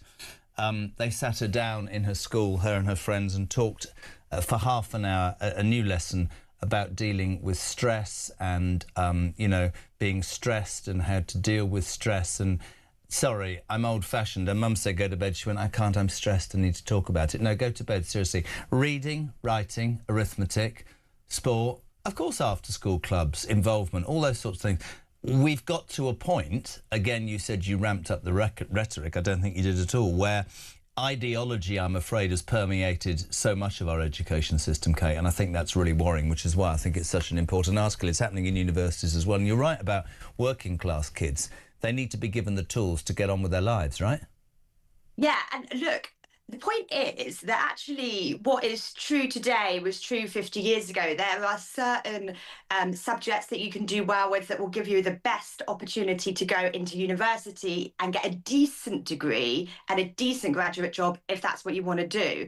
Now, that's also true that there's brilliant vocational training. Apprenticeships are probably where the future's at, probably more secure, probably more dough in some of those subjects that maybe once upon a time people were quite snobby about. But you want to be realistic and genuine about the advice you give people and stop pretending that everything equates to something as good as the next. And that thing that you were saying about the kids being given lessons in the stress, I mean, I would argue that a school that teaches well, that has clear discipline, and where kids kind of read right, is the best thing for your stress. The But best thing you it's can do for stress is naivety. probably open a book and read, I'm so with rather you. than talk about it. Listen, I've been to a school with one of my daughters, and the bloody headmaster is on the side during a game of hockey saying, come on both sides. My son told me in his school, you've got the A's, the B's, the C's and the D's. The A's won every cricket match, and halfway through the season, they dropped 2 for every game to give 2 from the D. So I'm not being rude, couldn't even hold a cricket ball in their hand, a chance so they didn't feel excluded and the team lost and the other 9 got really hacked off. We seem to have got away from, it's okay to be stressed, it's okay to lose, it's all right to win, it's all right to fail, it's all right to succeed. It's part of growing up, this whole ideology of, you know, we're going to make sure you're all right. We just had to be all right. I'm not talking about not caring, but we've gone soft, and your article's absolutely on the money for that, haven't we? Yeah, and actually mollycoddling kids, you're just setting them up to fail later on. So that thing about no one fails, it's interesting those schools do that, because actually probably the poshest, best schools now are starting to give lessons in failure because they think it's so important that people kind of like learn how to do it. And so, like, in some schools, it might be well intentioned, but what happens when they go into the real world and they've not, ever had that experience? So I just think some of this kind of wrapping them up in cotton wool, it's a bit kind of sticking your head in the sand, but also it just doesn't really help those kids in the long term. I completely agree. Would love to talk more. Get the paper, peeps. Great article by Kate Ferguson this morning, all about the government's plans for the education system. Morning, John. Morning, Jeremy. John from Orpington. Yesterday's supposed cut in energy prices is paid for by general taxation, so working people would have to pay for it anyway. Not if your alarm clock doesn't go off. Cheers.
Across the UK, on DAB+, on YouTube, on your mobile, and on your side. This is Talk. Welcome back. Just gone 20 to 9. We're live across the United Kingdom. Still this hour, Samara Gill here with a shocking story. But we're delighted to be joined now, and I mean completely delighted, by the founder and head teacher of Michaela Community School. She is known as Britain's strictest headmistress. Catherine Burble-Singh, good morning. Morning. Very good to have you on. I'm going to play you a clip because as a parent I'm trying not to chomp at the bit too early. This is our Education Secretary, Bridget Phillipson, yesterday, people. Have a listen. In allowing children just to consider who they are, to behave in ways that might not be aligned with their sex or their gender. Mm-hmm. So if a boy wants to wear dresses, we should just, if we allow that to work, children will experiment at different points. They will consider who they are. That just taking a watchful approach. Catherine, I'm a parent of 6. I fear our education system is now based almost entirely on ideology and has moved away, as Kate Ferguson says in The Sun today, from what I call the basics, which is reading, writing and arithmetic. Failing's okay, winning's all right. What's going on? Well, I mean, to be honest, I'm deeply shocked. I don't understand how our education secretary could possibly be saying such things, that children of 5, a boy should be wearing a dress. This is just absurd. And it's not just absurd, it's dangerous. And when she says that teachers should tell parents, but if there's a safeguarding concern, then we mustn't tell parents. Well, I can tell you that there will be a safeguarding concern most times. So what she's saying is we teachers are perfectly okay in affirming a child wanting to change their gender and us not telling the parents. Absolutely. I find it absolutely, I don't know what to say. I mean, I'm with you completely. I give you a scenario. You are known as Britain's, I know you smile, strictest teacher, right? In an area that would never have worked. So I put to you, a boy of 4 arrives at your school in a dress. What happens, Catherine? Well, a child of any age, we would immediately tell the parents. Of course we would. This idea that if there's a safeguarding concern, don't worry, you don't need to tell the parents. Do you know how many parents across the country have been struggling with schools where teachers have not been honest with the parents because they think that they're being supportive of the child in doing so? They are children. They are not adults. It is our role as adults to lead them and to keep them safe, encouraging them to explore. What if they think they're a giraffe? What if they think that they're a bird? Children think all sorts of things. We don't then get them wings so they can fly about the school. Do you know that in schools, they actually have, some schools, they have cat litter boxes because children are wearing ears and coming into school pretending to be cats. They're pretending to be snow leopards and dogs and all kinds of things. This is absurd. We are meant to be in charge, and our education secretary should not be saying these things. They're extremely dangerous. She's encouraging an entire profession to lie to parents. It's absurd and dangerous, and I'm so concerned. I don't understand how she is in charge of our education system. I couldn't agree more. I've told the story on numerous occasions about, you've just said it, about furries, and I've been to a university in Brighton with my number 3, as I call her, Ava, and there were people with tails, and if that happened to me, I put a bloody cat litter tray outside the door and say, do you know what, you're not coming in. The whole thing is ludicrous. We've got away from doing the basics, preparing kids for life. I said, I don't know if you heard it, my granddaughter came home the other day and said, oh, we've had a new lesson in the afternoon for dealing with stress. She also went on to say that if a genuinely true story, that if a kid turned up dressed like that, or a girl kissed a girl or a boy kissed a boy, that if anybody, I promise you this, Catherine, if anybody said anything, the police would be called, because that's what's happening in the real world. And I really do tell you this. Parents, the length and breadth of this country, are terrified, I think, with what's actually happening inside schools that they don't damn well know about. Exactly. Like, I mean, look, we have a wonderful role as teachers, helping raise children, but they are not our children.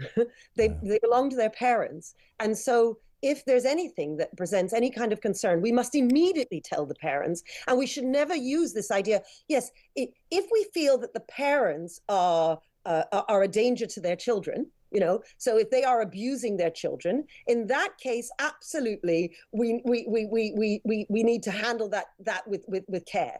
But the fact of the matter is that safeguarding these days is used as a title to describe any number of different issues. And I can tell you that her having said that tells teachers, actually, most of these issues will be safeguarding. If the child says, oh my goodness, I'm worried that if I were to say to my mum that I actually quite like wearing dresses, I'm 5 years old, but if I say that I want to wear dresses, then, oh gosh, she might get very angry with me. Well, that immediately signals to the child, to the teacher, safeguarding issue, I mustn't tell the parent. This is so dangerous. And I can understand how parents would listen to Bridget Phillipson and think, oh my goodness, can I really send my child to school? Can I trust my child's school? And it destroys the trust that exists and must exist between schools and teachers for us all to do a good job in raising that child. It is a wonderful privilege to be able to participate in the raising of a child, but we must do that in conjunction with the parents. And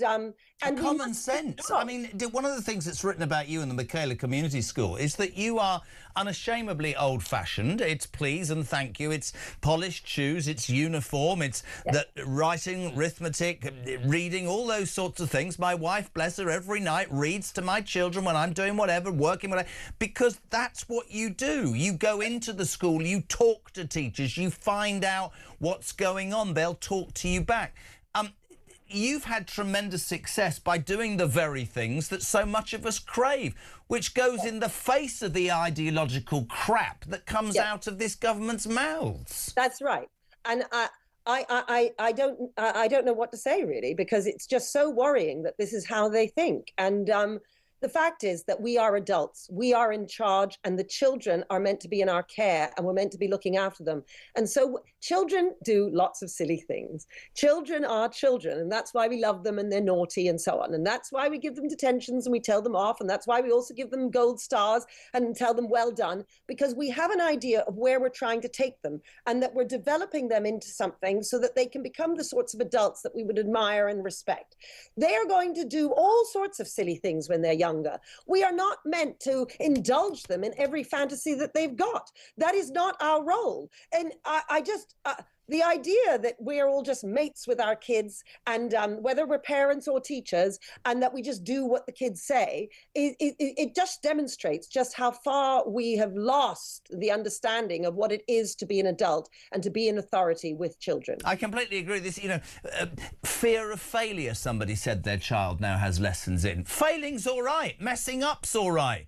You tell a porky pie, you get called out, you learn from the experience. You get a gold star, but you are allowed to say you didn't do well enough. But we live in a world now, if you say to somebody, oh, you didn't do well enough, they go, oh, I'm going to have 6 months off for anxiety. It's not the real world, Catherine, is it? Exactly. They talk about trauma. I heard a word that gave me trauma. Somebody said something that was critical. I'm now traumatized. This is totally ridiculous.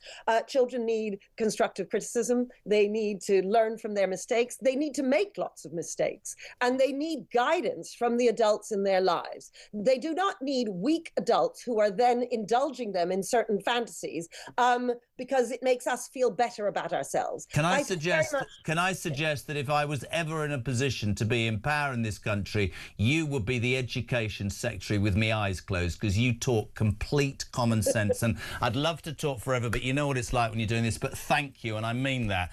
Amazing. Founder and head teacher of Michaela Community School in London, known as Britain's strictest headmistress. I just call her full of common sense. Catherine Burble-Singh, thank you very much indeed. Talk Breakfast.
Join me, Rob Jenrick, on the Jeremy Carr Breakfast Show on Talk.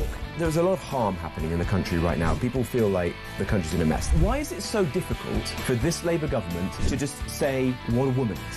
To believe in basic biology and common sense. Take away these human rights laws, which have got completely out of control now. You know, I do believe that economies can be fixed, and you can get catch-up growth. On illegal migration, we're very clear. We're going to detain and deport absolutely everyone who enters our country illegally. Ring in, ask me any question, I'm here to answer.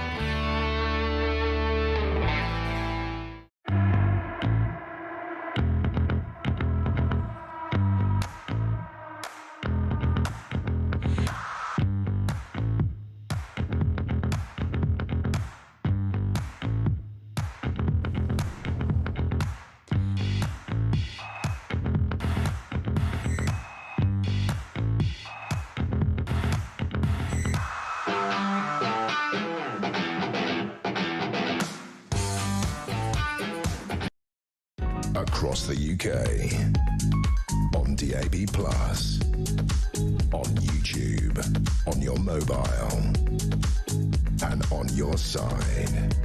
This is Talk.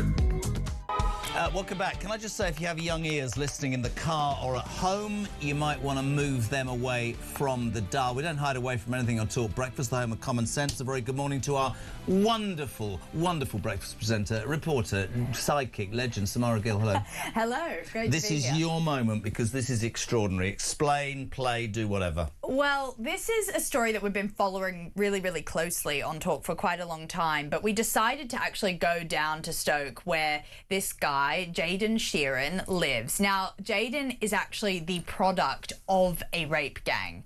So his mum was 14. She was plied with alcohol. She was doused in curry powder, and then she was sexually assaulted by a group of Pakistani rape gang men, for lack of a better term. And she basically a couple weeks after went to the STD clinic and found out she was pregnant with Jayden. Now, he was born 9 months later. Unfortunately, the case was dropped by the CPS. She went to the police straight after. Case was dropped by the CPS.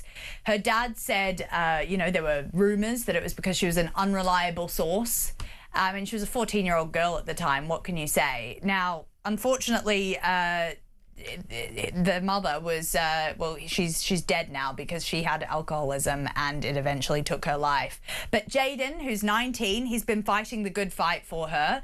And his grandmother, Ange, who predominantly raised him, is there. They have still received no justice. So I want to just bring in a clip of Jayden to where he's at right now and how he actually lives every day fearing for his life because of government inaction. So I've seen him a couple of times now, to be fair. The thing is, it's a case of I don't want to make myself too well known to him, because from what I've heard, he's a dangerous bloke and things like that. So for me now, it's just about getting something done legally, because I feel like it could get to a point where he's taking matters into his own hands and maybe make me go missing or something like that. Like, that's always in the back of my head when I live here, and I've got a child, I've got a family myself around here. No one's doing something. I'm doing things like this to try and make my mum in a better situation, my nan in a better situation. The whole situation needs to get better, but I think doing things like this is a good thing for me, because I'm putting myself out there and I'm letting people know you shouldn't be scared. Do you know what I mean? And there's no reason to be scared. Like, why should I hide in my own city because someone did bad things to my mum, and now I've got to suffer now? I think it's wrongfully to do that. It's extraordinary. I mean, what a brave young man. I know we haven't got a lot of time. I'd love more. You've got another clip as well. I have got another clip. This is just about the fact that Jayden has received no inquiry, which I just think is a stain on all governments that have presided over this. Yep. He has been crying out. He's been going to every sort of outlet that will talk to him. And not a lot of outlets do want to talk to him as well, because, grooming gangs, Pakistani grooming gangs, oh, shock, horror, they don't want to cover it. So I'm glad here at Talk that we're giving him the time of day. Let's just listen to why he hasn't received an inquiry. Well, obviously, we went up to Houses of Parliament to see him, me and my nan and a few other of my family members, and we were expecting some light to come from it for my mum's story. We were expecting a bit more exposure, obviously, and obviously we thought he was going to do something. Not obviously, I know he's not the police, he's not the CPS, he can't arrest me dad, do them type of things, but from what I've seen online, it seems to me that all the stuff that's going on now, I respect the rape gang inquiry. I do respect it, because at the same time, it might not be me, you're helping other people, but to me, it's like you're doing it for votes, and I aren't interested in that. I don't associate with any of that. If you're using my mum's story and me for votes, I won't be involved in it at all. What a brave young man. The clamour for a national rape inquiry continues. Well, he's also referencing Rupert Lowe there, who actually bissed him off. Independently done this.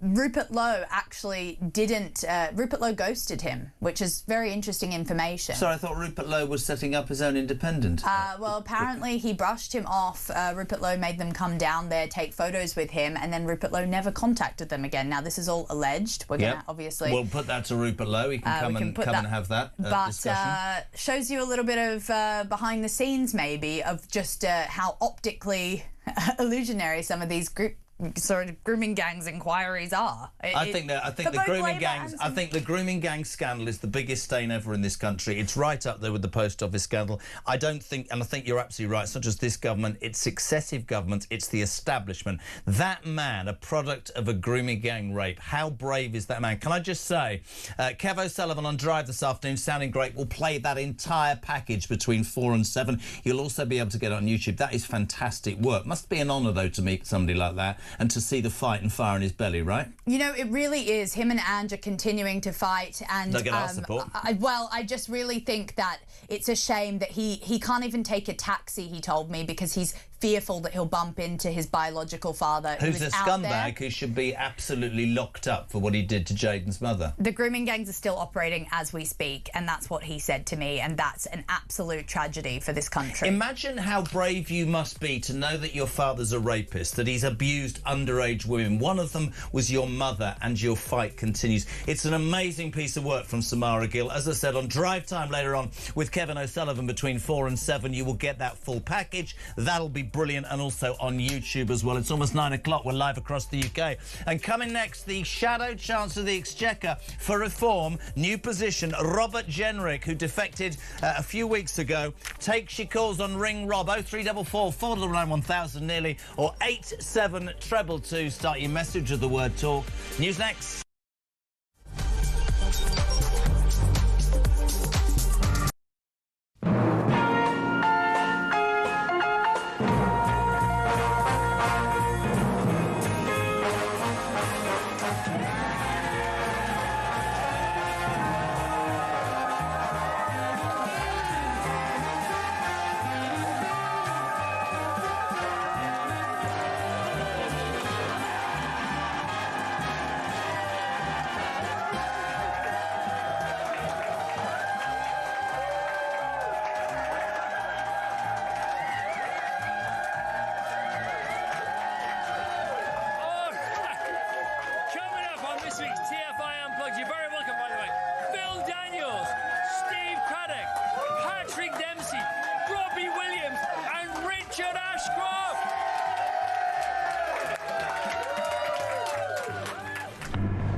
Across the UK, on DAB+, on YouTube, on your mobile, and on your side.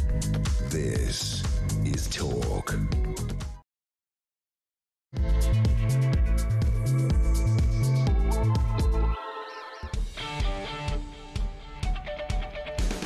Welcome back. Final hour of the JK Breakfast Show for Thursday. It's all Chagos, it's Gibraltar, it's the boats, it's lying prime ministers. Fantastic piece from Samara Gill there about a young man. I have to keep coming back to this. 14 years of age, Jaden.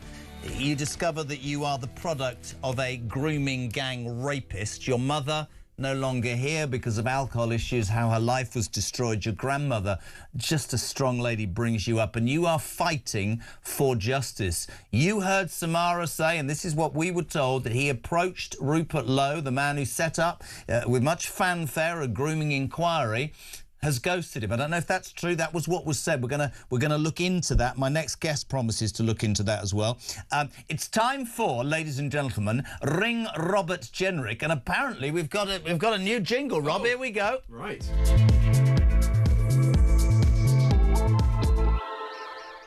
Is that it? Sorry. Jeremy, that's a bit underwhelming, I have to say. Mate, it's the most underwhelming thing I've ever seen. How much effort went into that? Honestly, was that it? Look, they're looking all arsey. It said it on the thing. The people who are listening don't even know he's here. Ladies and gentlemen, Robert Jenrick in the building. How are you? Thank you. Well, I would sack whoever created that new jingle. Brilliant. Well, there, you've changed, haven't you? No sackings here, I promise you.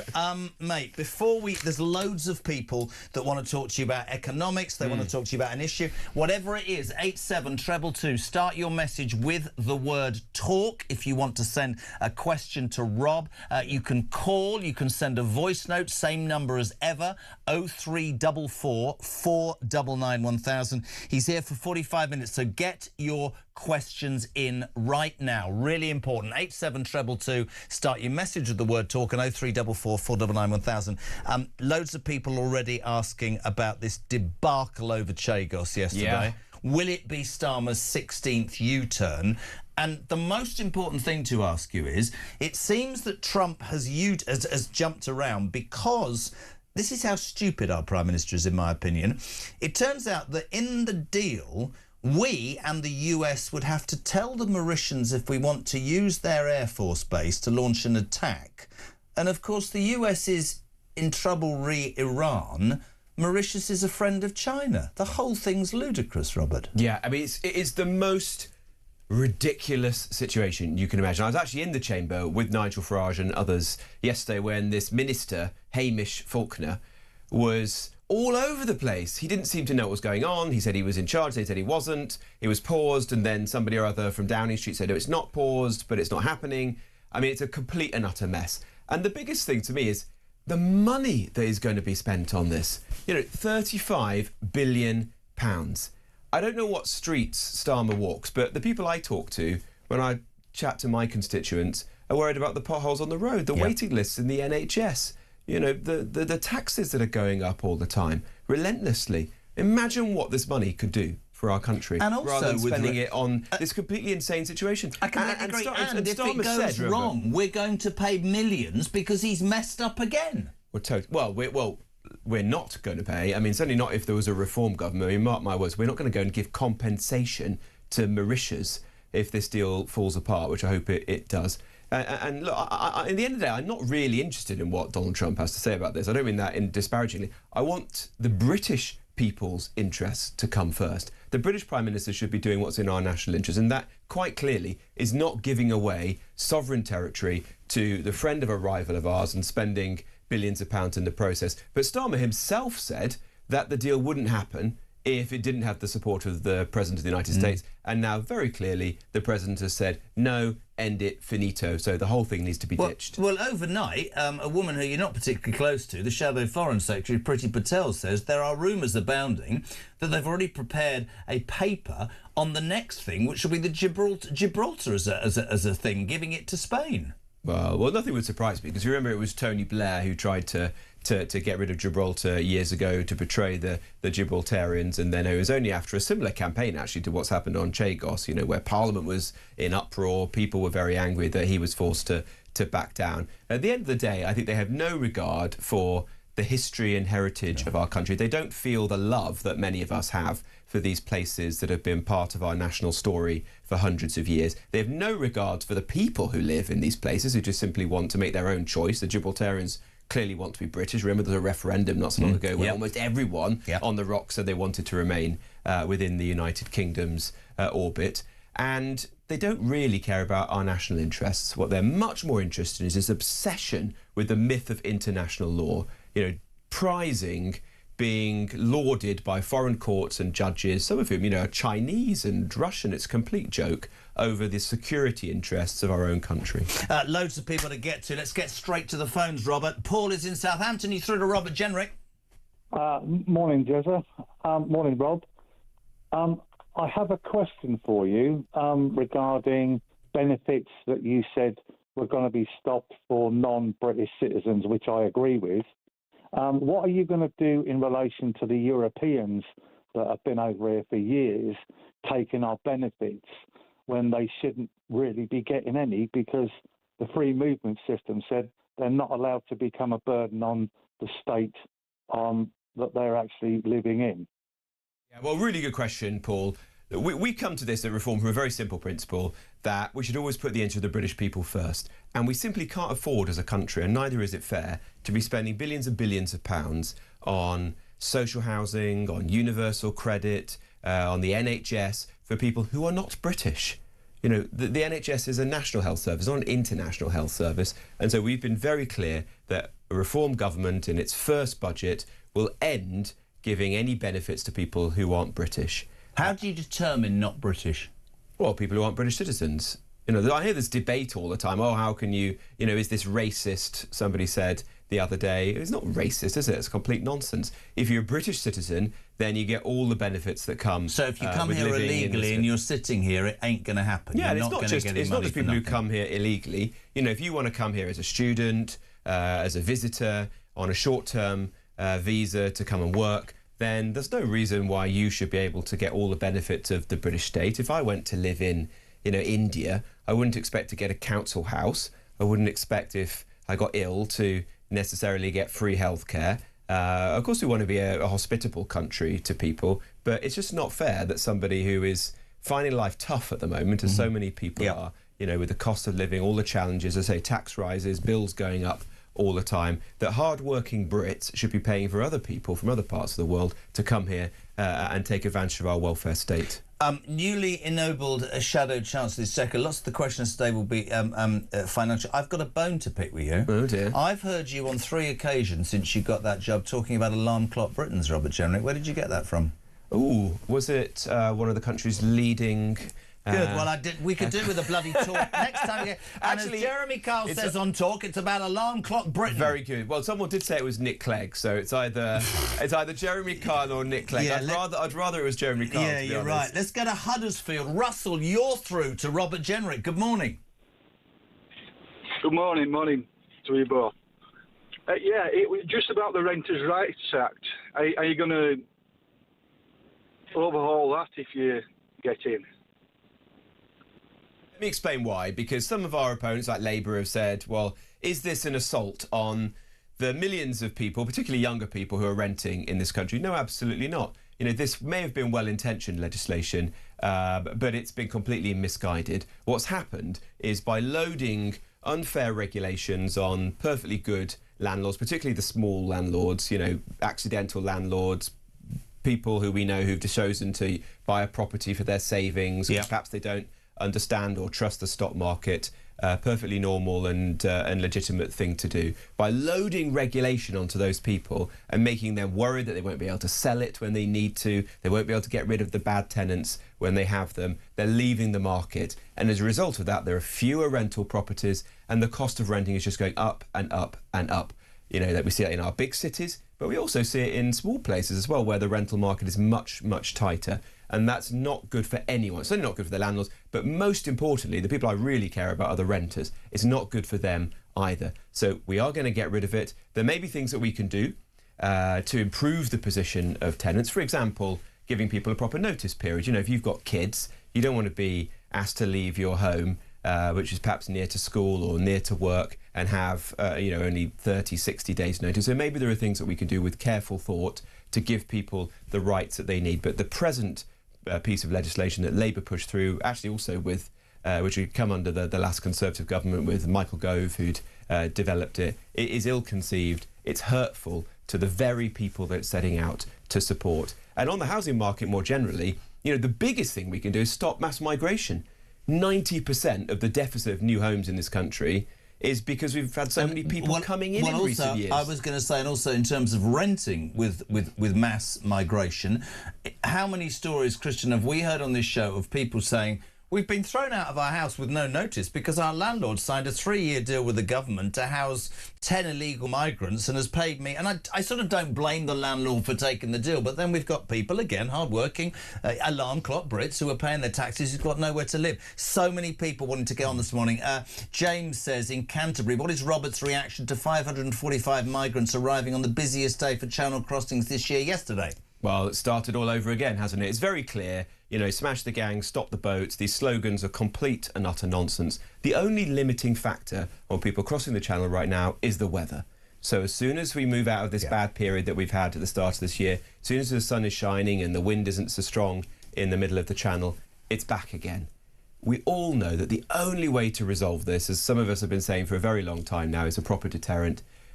Everyone is detained, everyone is deported, no access to the human rights laws. I want to strip this down. And I have to say, if you listened to Zia Youssef, Reform's new Shadow Home Secretary, to a speech just by the seafront in Dover the other day, you would have heard from a man who is absolutely determined to fix this problem. Let's make this as simple as possible for people who weren't able to listen to what Zia Youssef said. So many political parties and politicians will say, now we're going to stop the boats. We're going to come out of the ECHR. Nigel Farage has, yes, been consistent, but this is, in layman's terms, do you believe that people should be detained? Do Reform believe people should be detained before they get to the United Kingdom? Because I do, right? Or do you believe they should be detained when they get there? Because history teaches that once they get here, they're almost impossible to find. Yeah.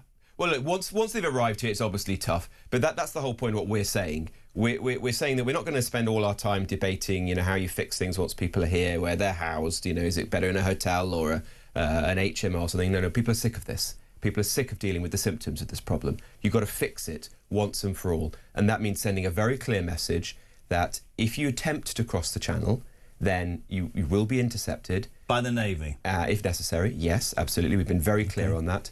And you'll be detained, you'll be deported. You will never walk the streets of this country. And when we say deported, you'll go back home, even if that is somewhere which might seem What if you haven't got an agreement with that country? How are Reform going to do that? Well, we're going to be much tougher than previous governments have been. Use some of the leverage of this country. We're not a weak country. We've behaved like we are some pathetic, enfeebled country. Actually, we have leverage. So it would be easier to make more deals, more return deals with more countries. Yeah, but we're going to use some muscle. We're going to use some of our muscle. Look at what the Zia Youssef said during the week. Take Pakistan, for example. We're giving tens of thousands of visas to Pakistan every year, and frankly, £150 million in aid, or thereabouts.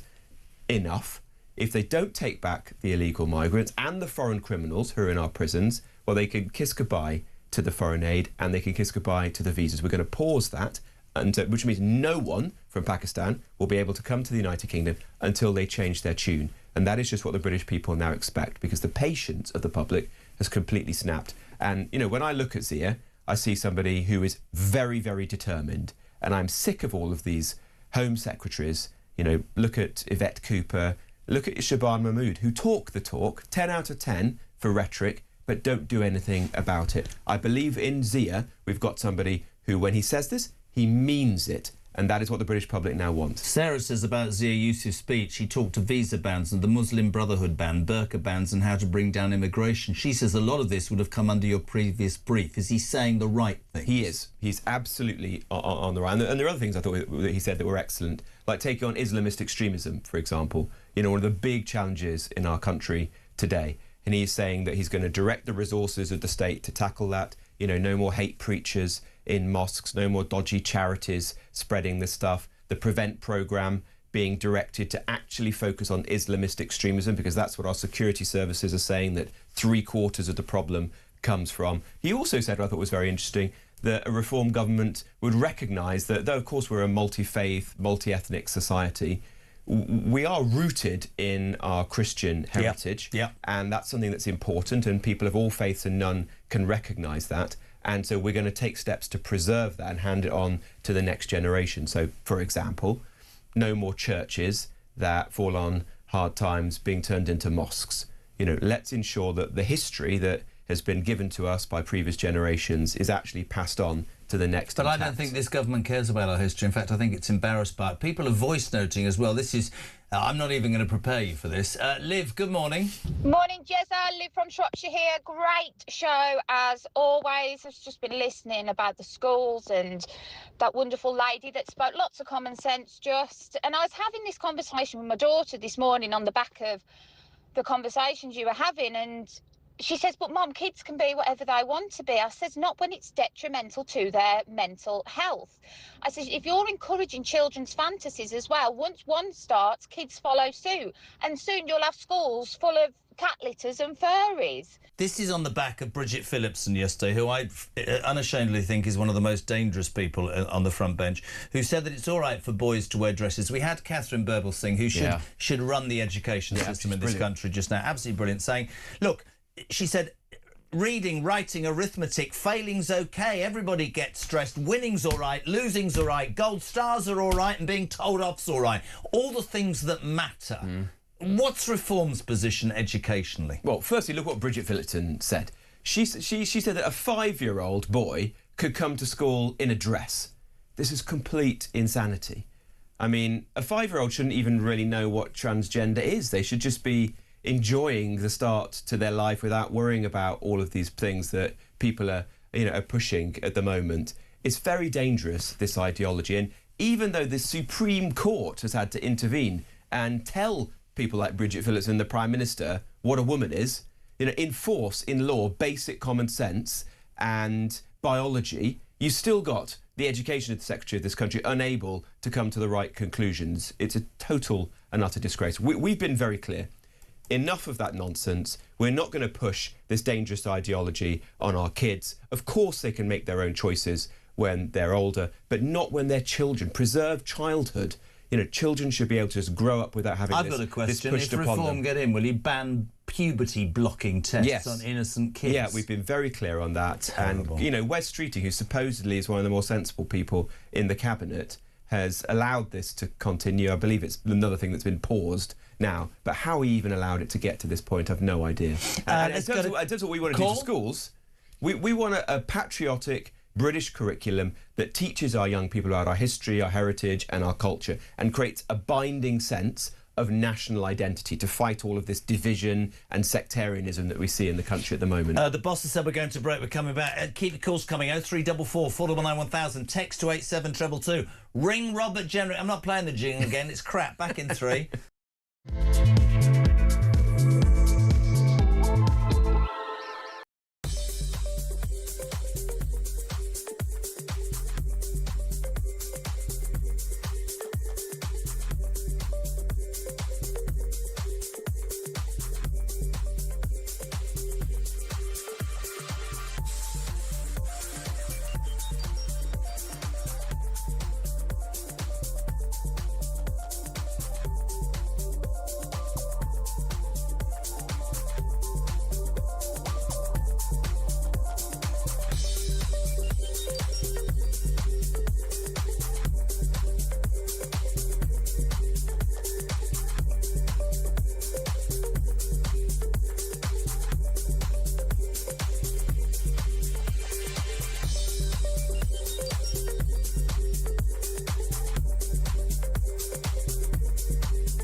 across the UK.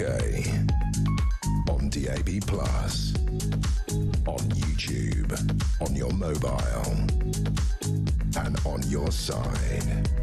This is Talk. Welcome back, 23 minutes past 9. Ring Rob. You can text Rob, you can voice. I don't know if we can change the name of it. We've changed the jingle and that's rubbish. Let's change the name of it. Just use Rob Jenrick however you want, twice a month. 0344 499 1000. Rob, let's get back to the phone lines. In London, Phil, good morning. You're through to Robert Jenrick.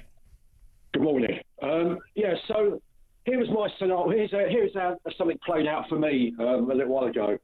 Well, a few years ago. My partner, who's Swedish, arrived in the UK in 1991, was married to someone in 1995, an English person.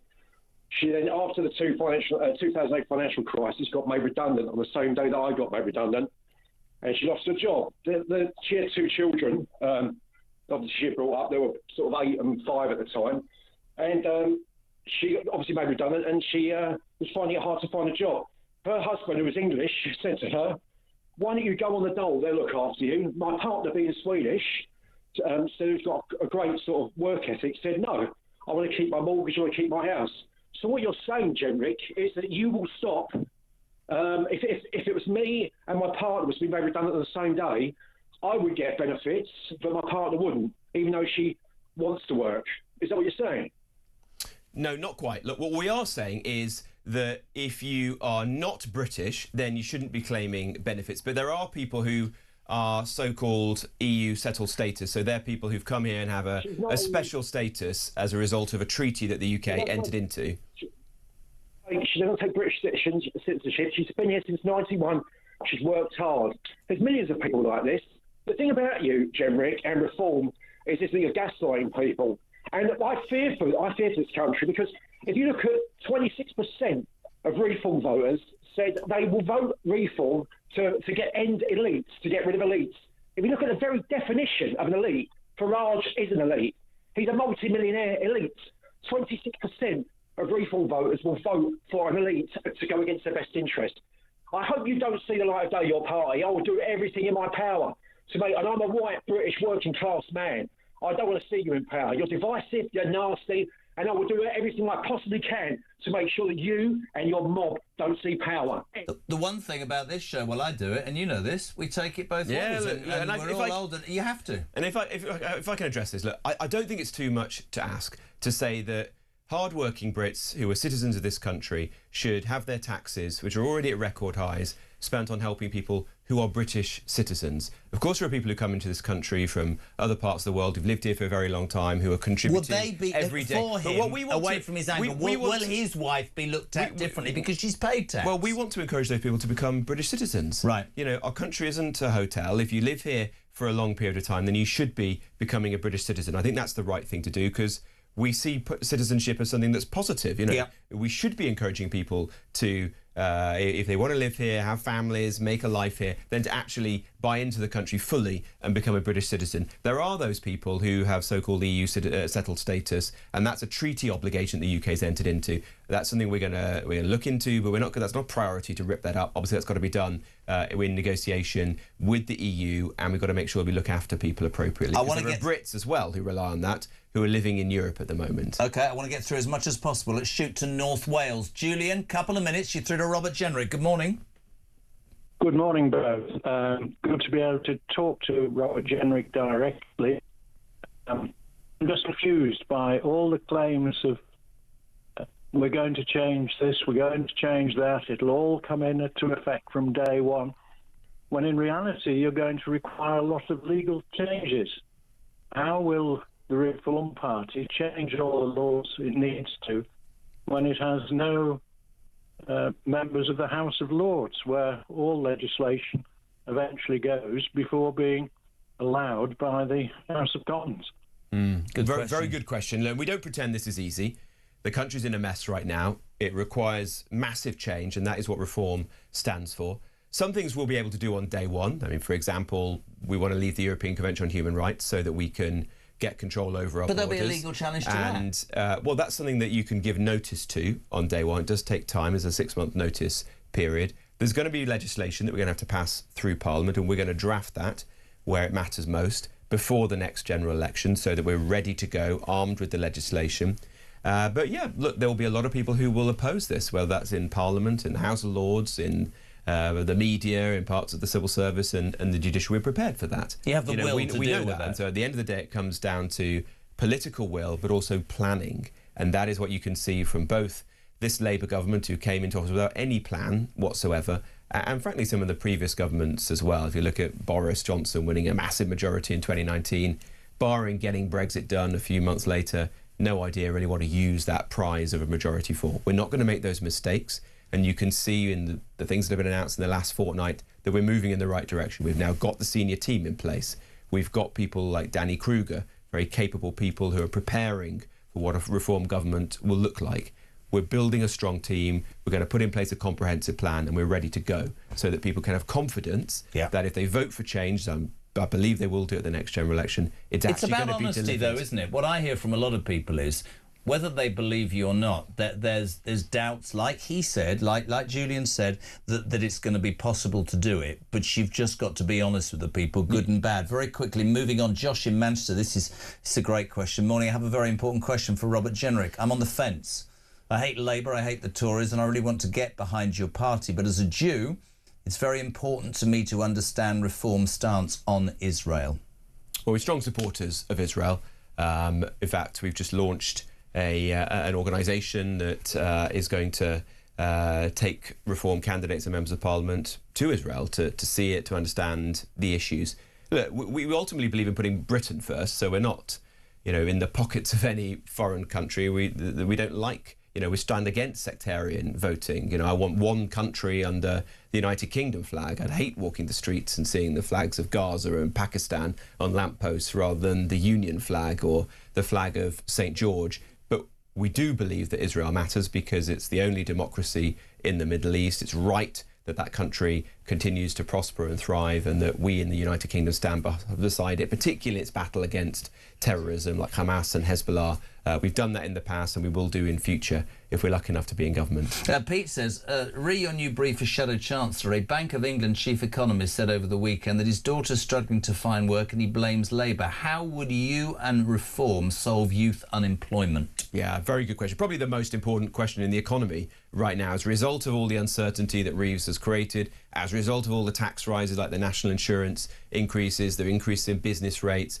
You've seen this huge increase in unemployment now. It's rising month and month and month. It's the highest level now since the pandemic. I mean, can you believe that? Unemployment, it takes a special art to bring unemployment up to the level it was in the pandemic when the government literally shut down the economy. And in particular, it's young people who are suffering. What is Reform going to do about this? Well, we want to cut out the waste that government is spending at the moment, giving, aid to foreign countries, the hotels for illegal migrants. We're wasting huge amounts of money on mad net zero policies. By doing that, then we'll be able in time to bring down the taxes that are hurting the economy at the moment. We want to have a different energy policy so that businesses, particularly industry, can be competitive again. You can't have industry in this country. When you say a different energy policy, you're not going to buy it doubly costed from Europe. You're going to... Here's a question from me, actually. Would a Reform government drill, baby drill? Yeah, of course. We said we want to get... Do you frack? We're going to make use of the natural resources that our country has, that in particular in the North Sea. That means getting absolutely every last barrel of oil out of the North Sea so we can create jobs, get the tax revenue that comes with that. And we want to have new nuclear. We said that gas is here to stay.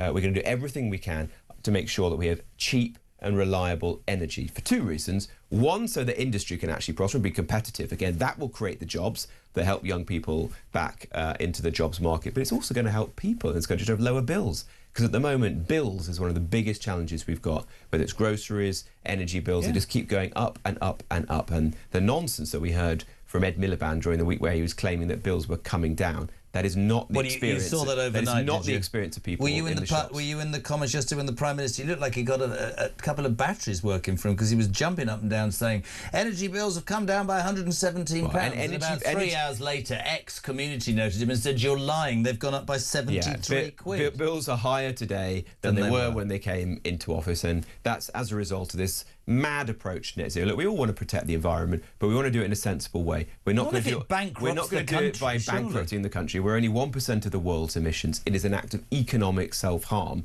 to pursue the policies. So net zero would be banished under reform? Yeah, we've been very clear that we do want to protect the environment, don't get me wrong, most people do in this country, but we're not going to do it in this mad way that deindustrialises the country. There's still 2 million people in Britain who are working in heavy industry, in steel, in ceramics, in chemicals, in car making. All of those good jobs are going to go in the next 10 to 15 years unless we change course and do so sharply. It's only reform that's going to be able to do that big change in the way in which we manage our energy policy. So many people want to be on. God, this is difficult. I talked to you, Samara did a report on the son of a grooming rape gang man who took raped his mother, 14, she's no longer here, and he's been his life. Jaden, by the way, if you didn't hear it half an hour ago, it will be on Drive Time with Kev after 4 o'clock and online. It's an amazing piece of work by Samara. Rachel has contacted on the back of Samara's report. Morning, Rachel. Hi, Jeremy. It's Rachel from North Yorkshire. I've just listened to that brave young man talk about his experience of the grooming gangs, and I am absolutely appalled that he is being ignored, just like the rest of the survivors. It's an absolute stain on our society, but my ears really did prick up with the words Rupert Lowe. I've had my misgivings about his inquiry from day one. His inquiry has no statutory status whatsoever, so he cannot compel anybody to listen or to take action. So these girls, these women who have been through the most horrendous abuse are having to relive that abuse and have their words and their torment blasted all over social media. But when will they see justice? So I'm hoping that you and Robert Jenrick and your team there can really look into this. Thank you for listening to me. I'm genuinely concerned about that. Thanks, Jeremy. Bye. That's come from nowhere. We'll deal with the Rupert Lowe thing because we've got another question in a sec. Tell me, please, God, that a reform government would make a national inquiry into one of the biggest stains in this country's history, the rape gangs, because that's what it should be, immediately, Robert. Yeah, absolutely. And look, I don't know whether Labour will have even got their inquiry off the ground by the time of the next general election. I'm increasingly dubious because nothing seems to happen, does it? They were pushed into doing it, and now, month after month, nothing seems to happen.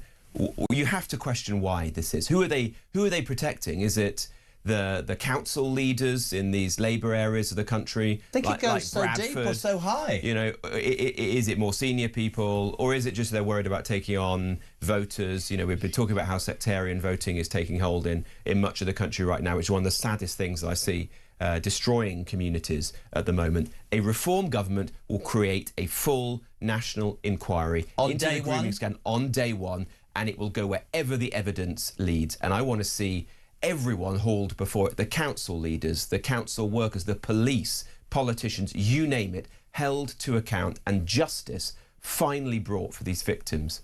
Good. This is also, it's not even the elephant in the room, but this is from Jeff. Can you ask Robert Jenrick what he and Reform's thoughts are on Restore Britain?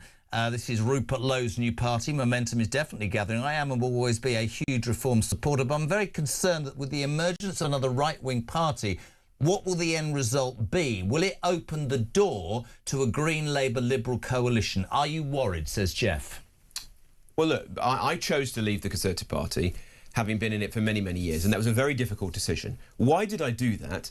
Well, partly because I felt the Conservative Party had failed and didn't deserve to be in government again, hadn't changed, wouldn't change, was run by exactly the same people who made all the mistakes in the past. But it was also because I saw the country slipping away, and I felt we had one shot at turning this thing around. I do believe we can turn the country around, but the next general election is going to be so critical. And so you've got to put personal ambition, party loyalty to one side and do what is right for the country. And the only way in which we can get rid of Labour is by ensuring that Nigel Farage is Prime Minister and Reform is in government. That is just the hard reality. You've got to deal in the world as it is, not the way you would like it to be. So what are you that saying is the about choice. Restore Britain? Well, What I'm are you saying about anyone, frankly, who shares our values, whether they are Conservative supporters, whether they're people who are attracted to those other parties, they've got to be realistic. that the only way in which we can turn the country around is to get Nigel into Downing Street and to get reform into government. The choice at the next election is not going to be between these other parties. That's a complete distraction. The choice is going to be, do you want Nigel Farage and reform, or do you want Keir Starmer, whoever has replaced him when he's kicked out, probably somebody much worse, and Labour? And you know what? It may even be worse than that, because it might be Labour in coalition with Zach Polansky and the Greens. That is the simple choice in almost every part of the country. But let me get Everything this, else is a distraction. So let me get this straight, because this is important to say. Are you saying by that Rupert Lowe and Restore and Ben Habib and Advance, hear me out, should either come to reform to your party because that will take out of the equation Labour getting back in? Are you saying that people should not look at Restore and Advance because they've no chance of winning? What are you saying? Well, it's a free country. You can create a political party, you can stand for office. It's not for me to say what people do or don't do. But for the public out there listening to this programme, watching it, the choice is very clear. You know, this is one of the things that motivated me, because it was so obvious to me that we've got one shot at fixing the country. And the choice is simply, if Nigel is not Prime Minister after the next general election, it is going to be Keir Starmer or whoever replaces him on the left, perhaps in coalition with the likes of Zach Polansky. I'm not prepared to see that as the future of my country. And so if you share my views, if you share the desire to fix the country and turn it around, you've got to support Nigel and you've got to rally behind reform. That's the choice that I made, and that is just a hard reality.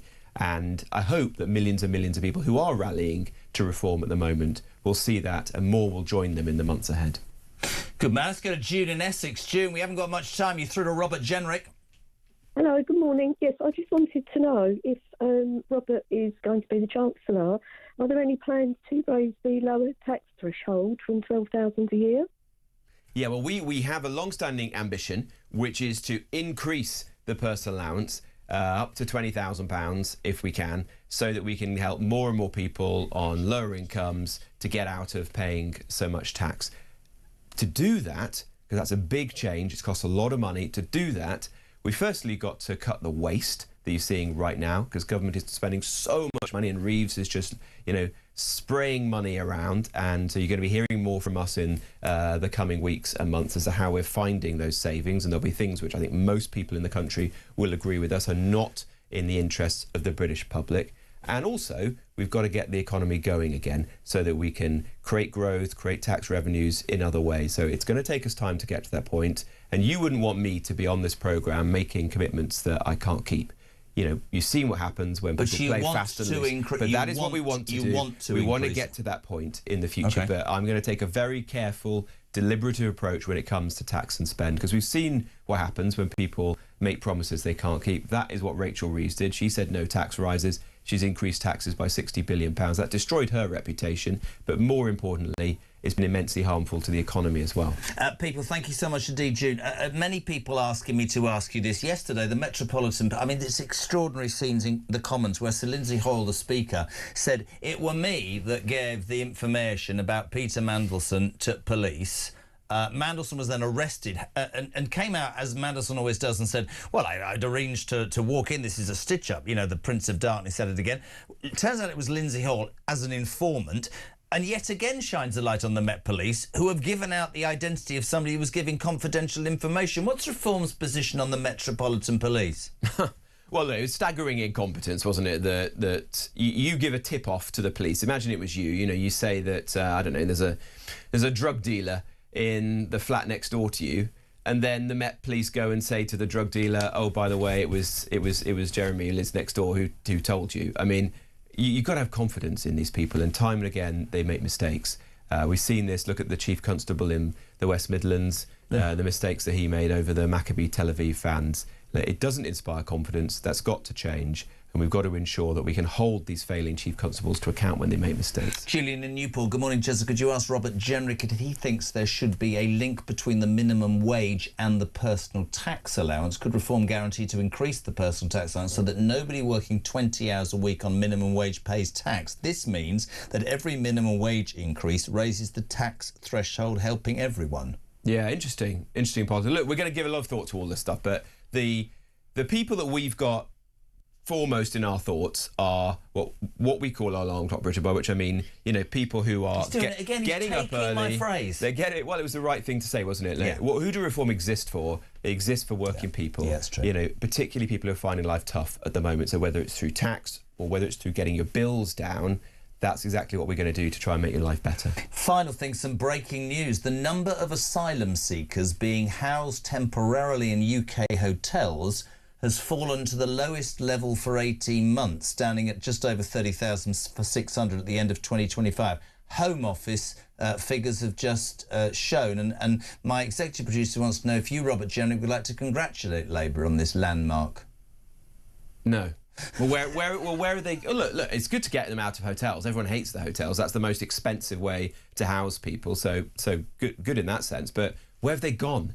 It's not that the numbers are going down. They haven't been deported. We had a massive increase last year in the number of people coming across. So where have they gone? They're either in HMOs, so that's you go and buy your dream home, and then you find out the next day that next door you've got 8, Afghan men who we know absolutely nothing about. True. Well, great. That's what you really want when you're bringing up your kids next door. Or they've been granted asylum and now they're joining the social housing waiting list. So you're trying to get your kids onto a council house, and you suddenly find that there's a whole load of people who've just come into the country, new arrivals, economic migrants, essentially, who are ahead of you.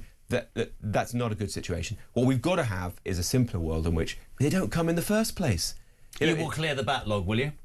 Well, there won't be a backlog because no one will be able to claim asylum. I mean, that's the point, isn't it? We've said day one our policy will be, which actually I did. Suella Braverman and I changed the law to say this when we were in the Home Office ourselves, and then Labour repealed it. Reform's policies will be very clear. You cannot claim asylum if you break into our country and come here illegally. You'll never, ever be able to be a refugee if that's what happens. So, yeah, there'll be some people who will claim asylum. There'll be genuine refugees, and there'll be very, very small numbers of people. We had refugees in the past. We can all think of situations, someone defects from Russia or Iran. These are people we might want to welcome into our country and give sanctuary to. But there'll be tiny numbers of people. The days of economic migrants coming en masse to our country will be over. I think you're really good at this. How fast has that 45 minutes gone? Thank you so much. That was very quick, yeah. Ring Rob, I promise you in 2 weeks' time. Can we have a better jingle next time? Yeah, please? I think the creative was crap. Robert Jenrick. No, don't look offended. He's absolutely right. I have to shoot off to the loo. Robert Jenrick, thank you very much. He'll be back in 2 weeks' time. 9:45. This is Talk Breakfast.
across the UK, on DAB+, on YouTube, on your mobile, and on your side.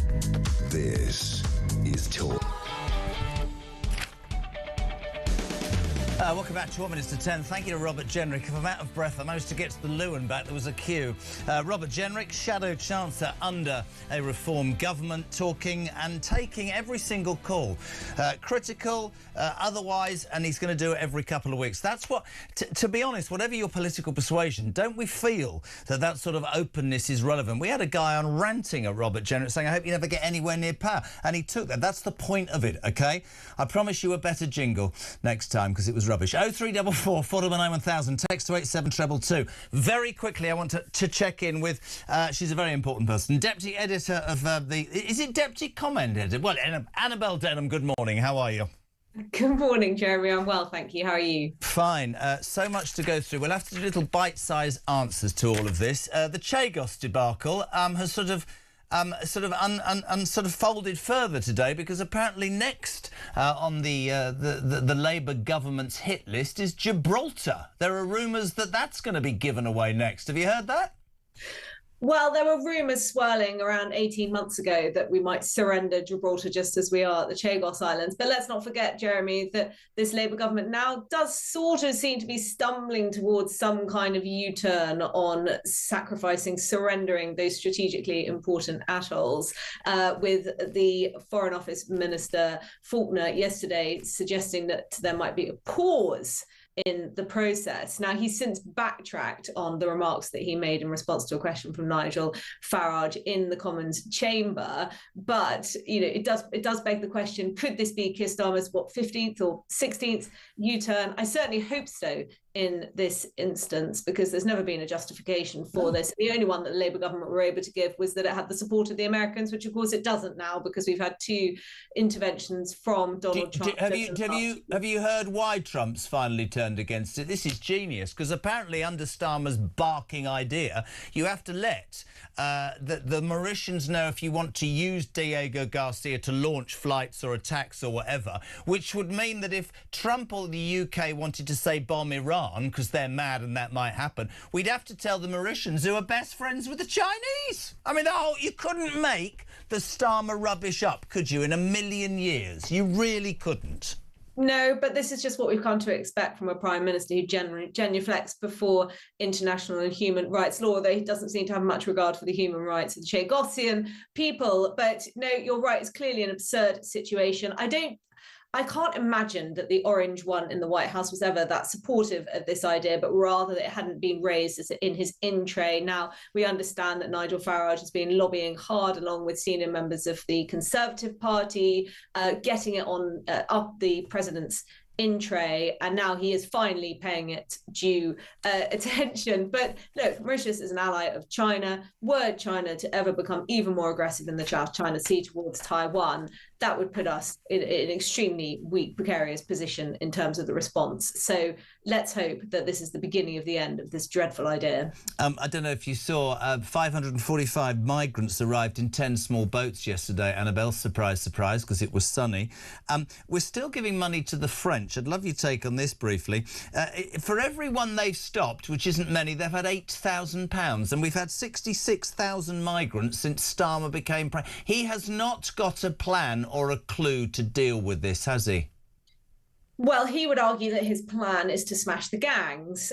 We've heard that slogan a lot over the last nearly 2 years from the Labour government. But unfortunately, if you don't do anything about the demand, then you're going to find it very difficult to reduce the supply. There is a massive market for people smugglers to get migrants across the channel in small boats. And so long as that exists, then we won't see a reduction in the numbers coming over, which is why there have been record crossings under the Labour government. What you have to do is stop people from wanting to come here, stop those pull factors. Let's not forget they're coming from the safety of northern France. And the way that you do that is to make absolutely clear that if you come to this country illegally, you won't be able to stay. But Labour are far too timid to weak will to do that. So I think we can just expect large numbers to be coming across the channel until we boot them out of power. I completely agree. Just finishing as well with a bit of breaking news. You might or might not have heard this. I put this to Robert just then. The number of asylum seekers being housed temporarily in UK hotels has fallen to the lowest level for 18 months, Labour have just announced.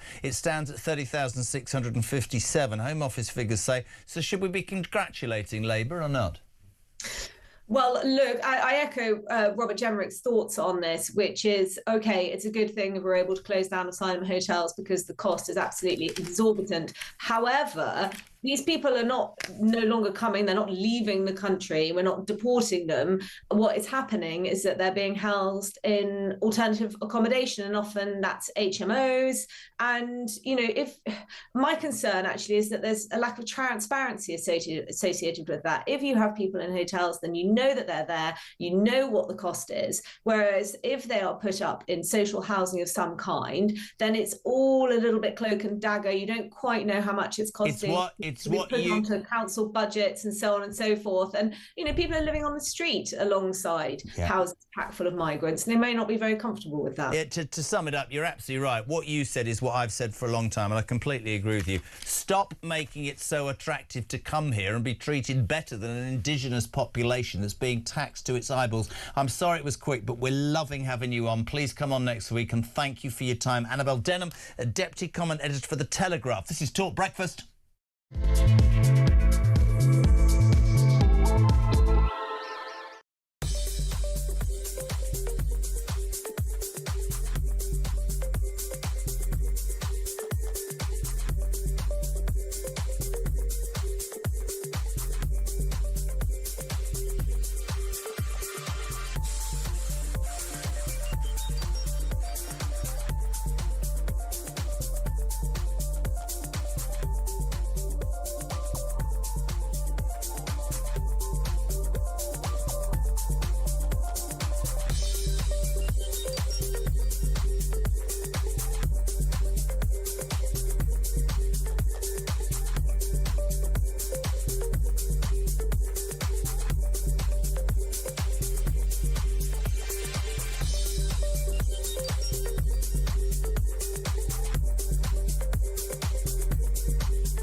Breaking news in the last couple of moments. Extraordinary news. The police have arrested Andrew Mountbatten Windsor. It's his 66th birthday today.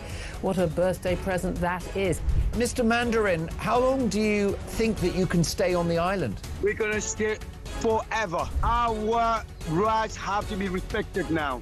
We're going to stay. Do you expect Jeremy Clarkson to become a part of your new party? I can tell you, if Jeremy Clarkson decided to darken my doorstep, I would be absolutely delighted.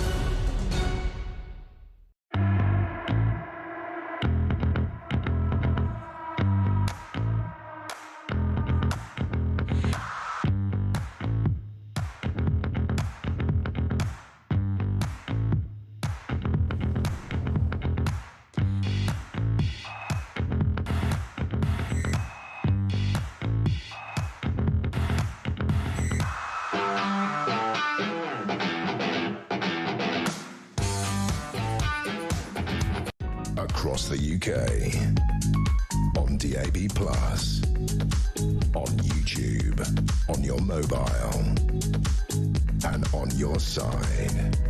This is Talk. Welcome back, almost done. Julia on the way. Thank you to the amazing Christian, to Nahar, to Big Mark and to G-Spot. We found him. Maddie, good morning. Jezza, this is Maddie calling in from Essex. I like to consider myself to be a proud Indian British woman. With regards to the elites and the lefties always using the past colonisation as an excuse for everything, it's actually damn right insulting. They have no idea how we feel, and they do not speak for the majority of us. You know, we acknowledge the shame of your ancestors, and thanks for that. But in the interim, don't ruin this great country because of the chip on your shoulder, as we can't change the past. And I can assure you that if my parents, who came here in the 1960s, would have ever thought that in the area that they live in is overrun by more mosques than there are churches, I doubt very much. if they would have come to this country. Thank you very much. What a really powerful voice note to finish breakfast. Julia, good morning. Very good morning to you. Yeah, we actually, by the way, interesting, we've got some of the latest new immigration statistics, and I know that the government is going to be all sort of, oh, aren't we clever? Haven't we done a really good job? Because the number of people being housed in asylum hotels is down. But do you know why?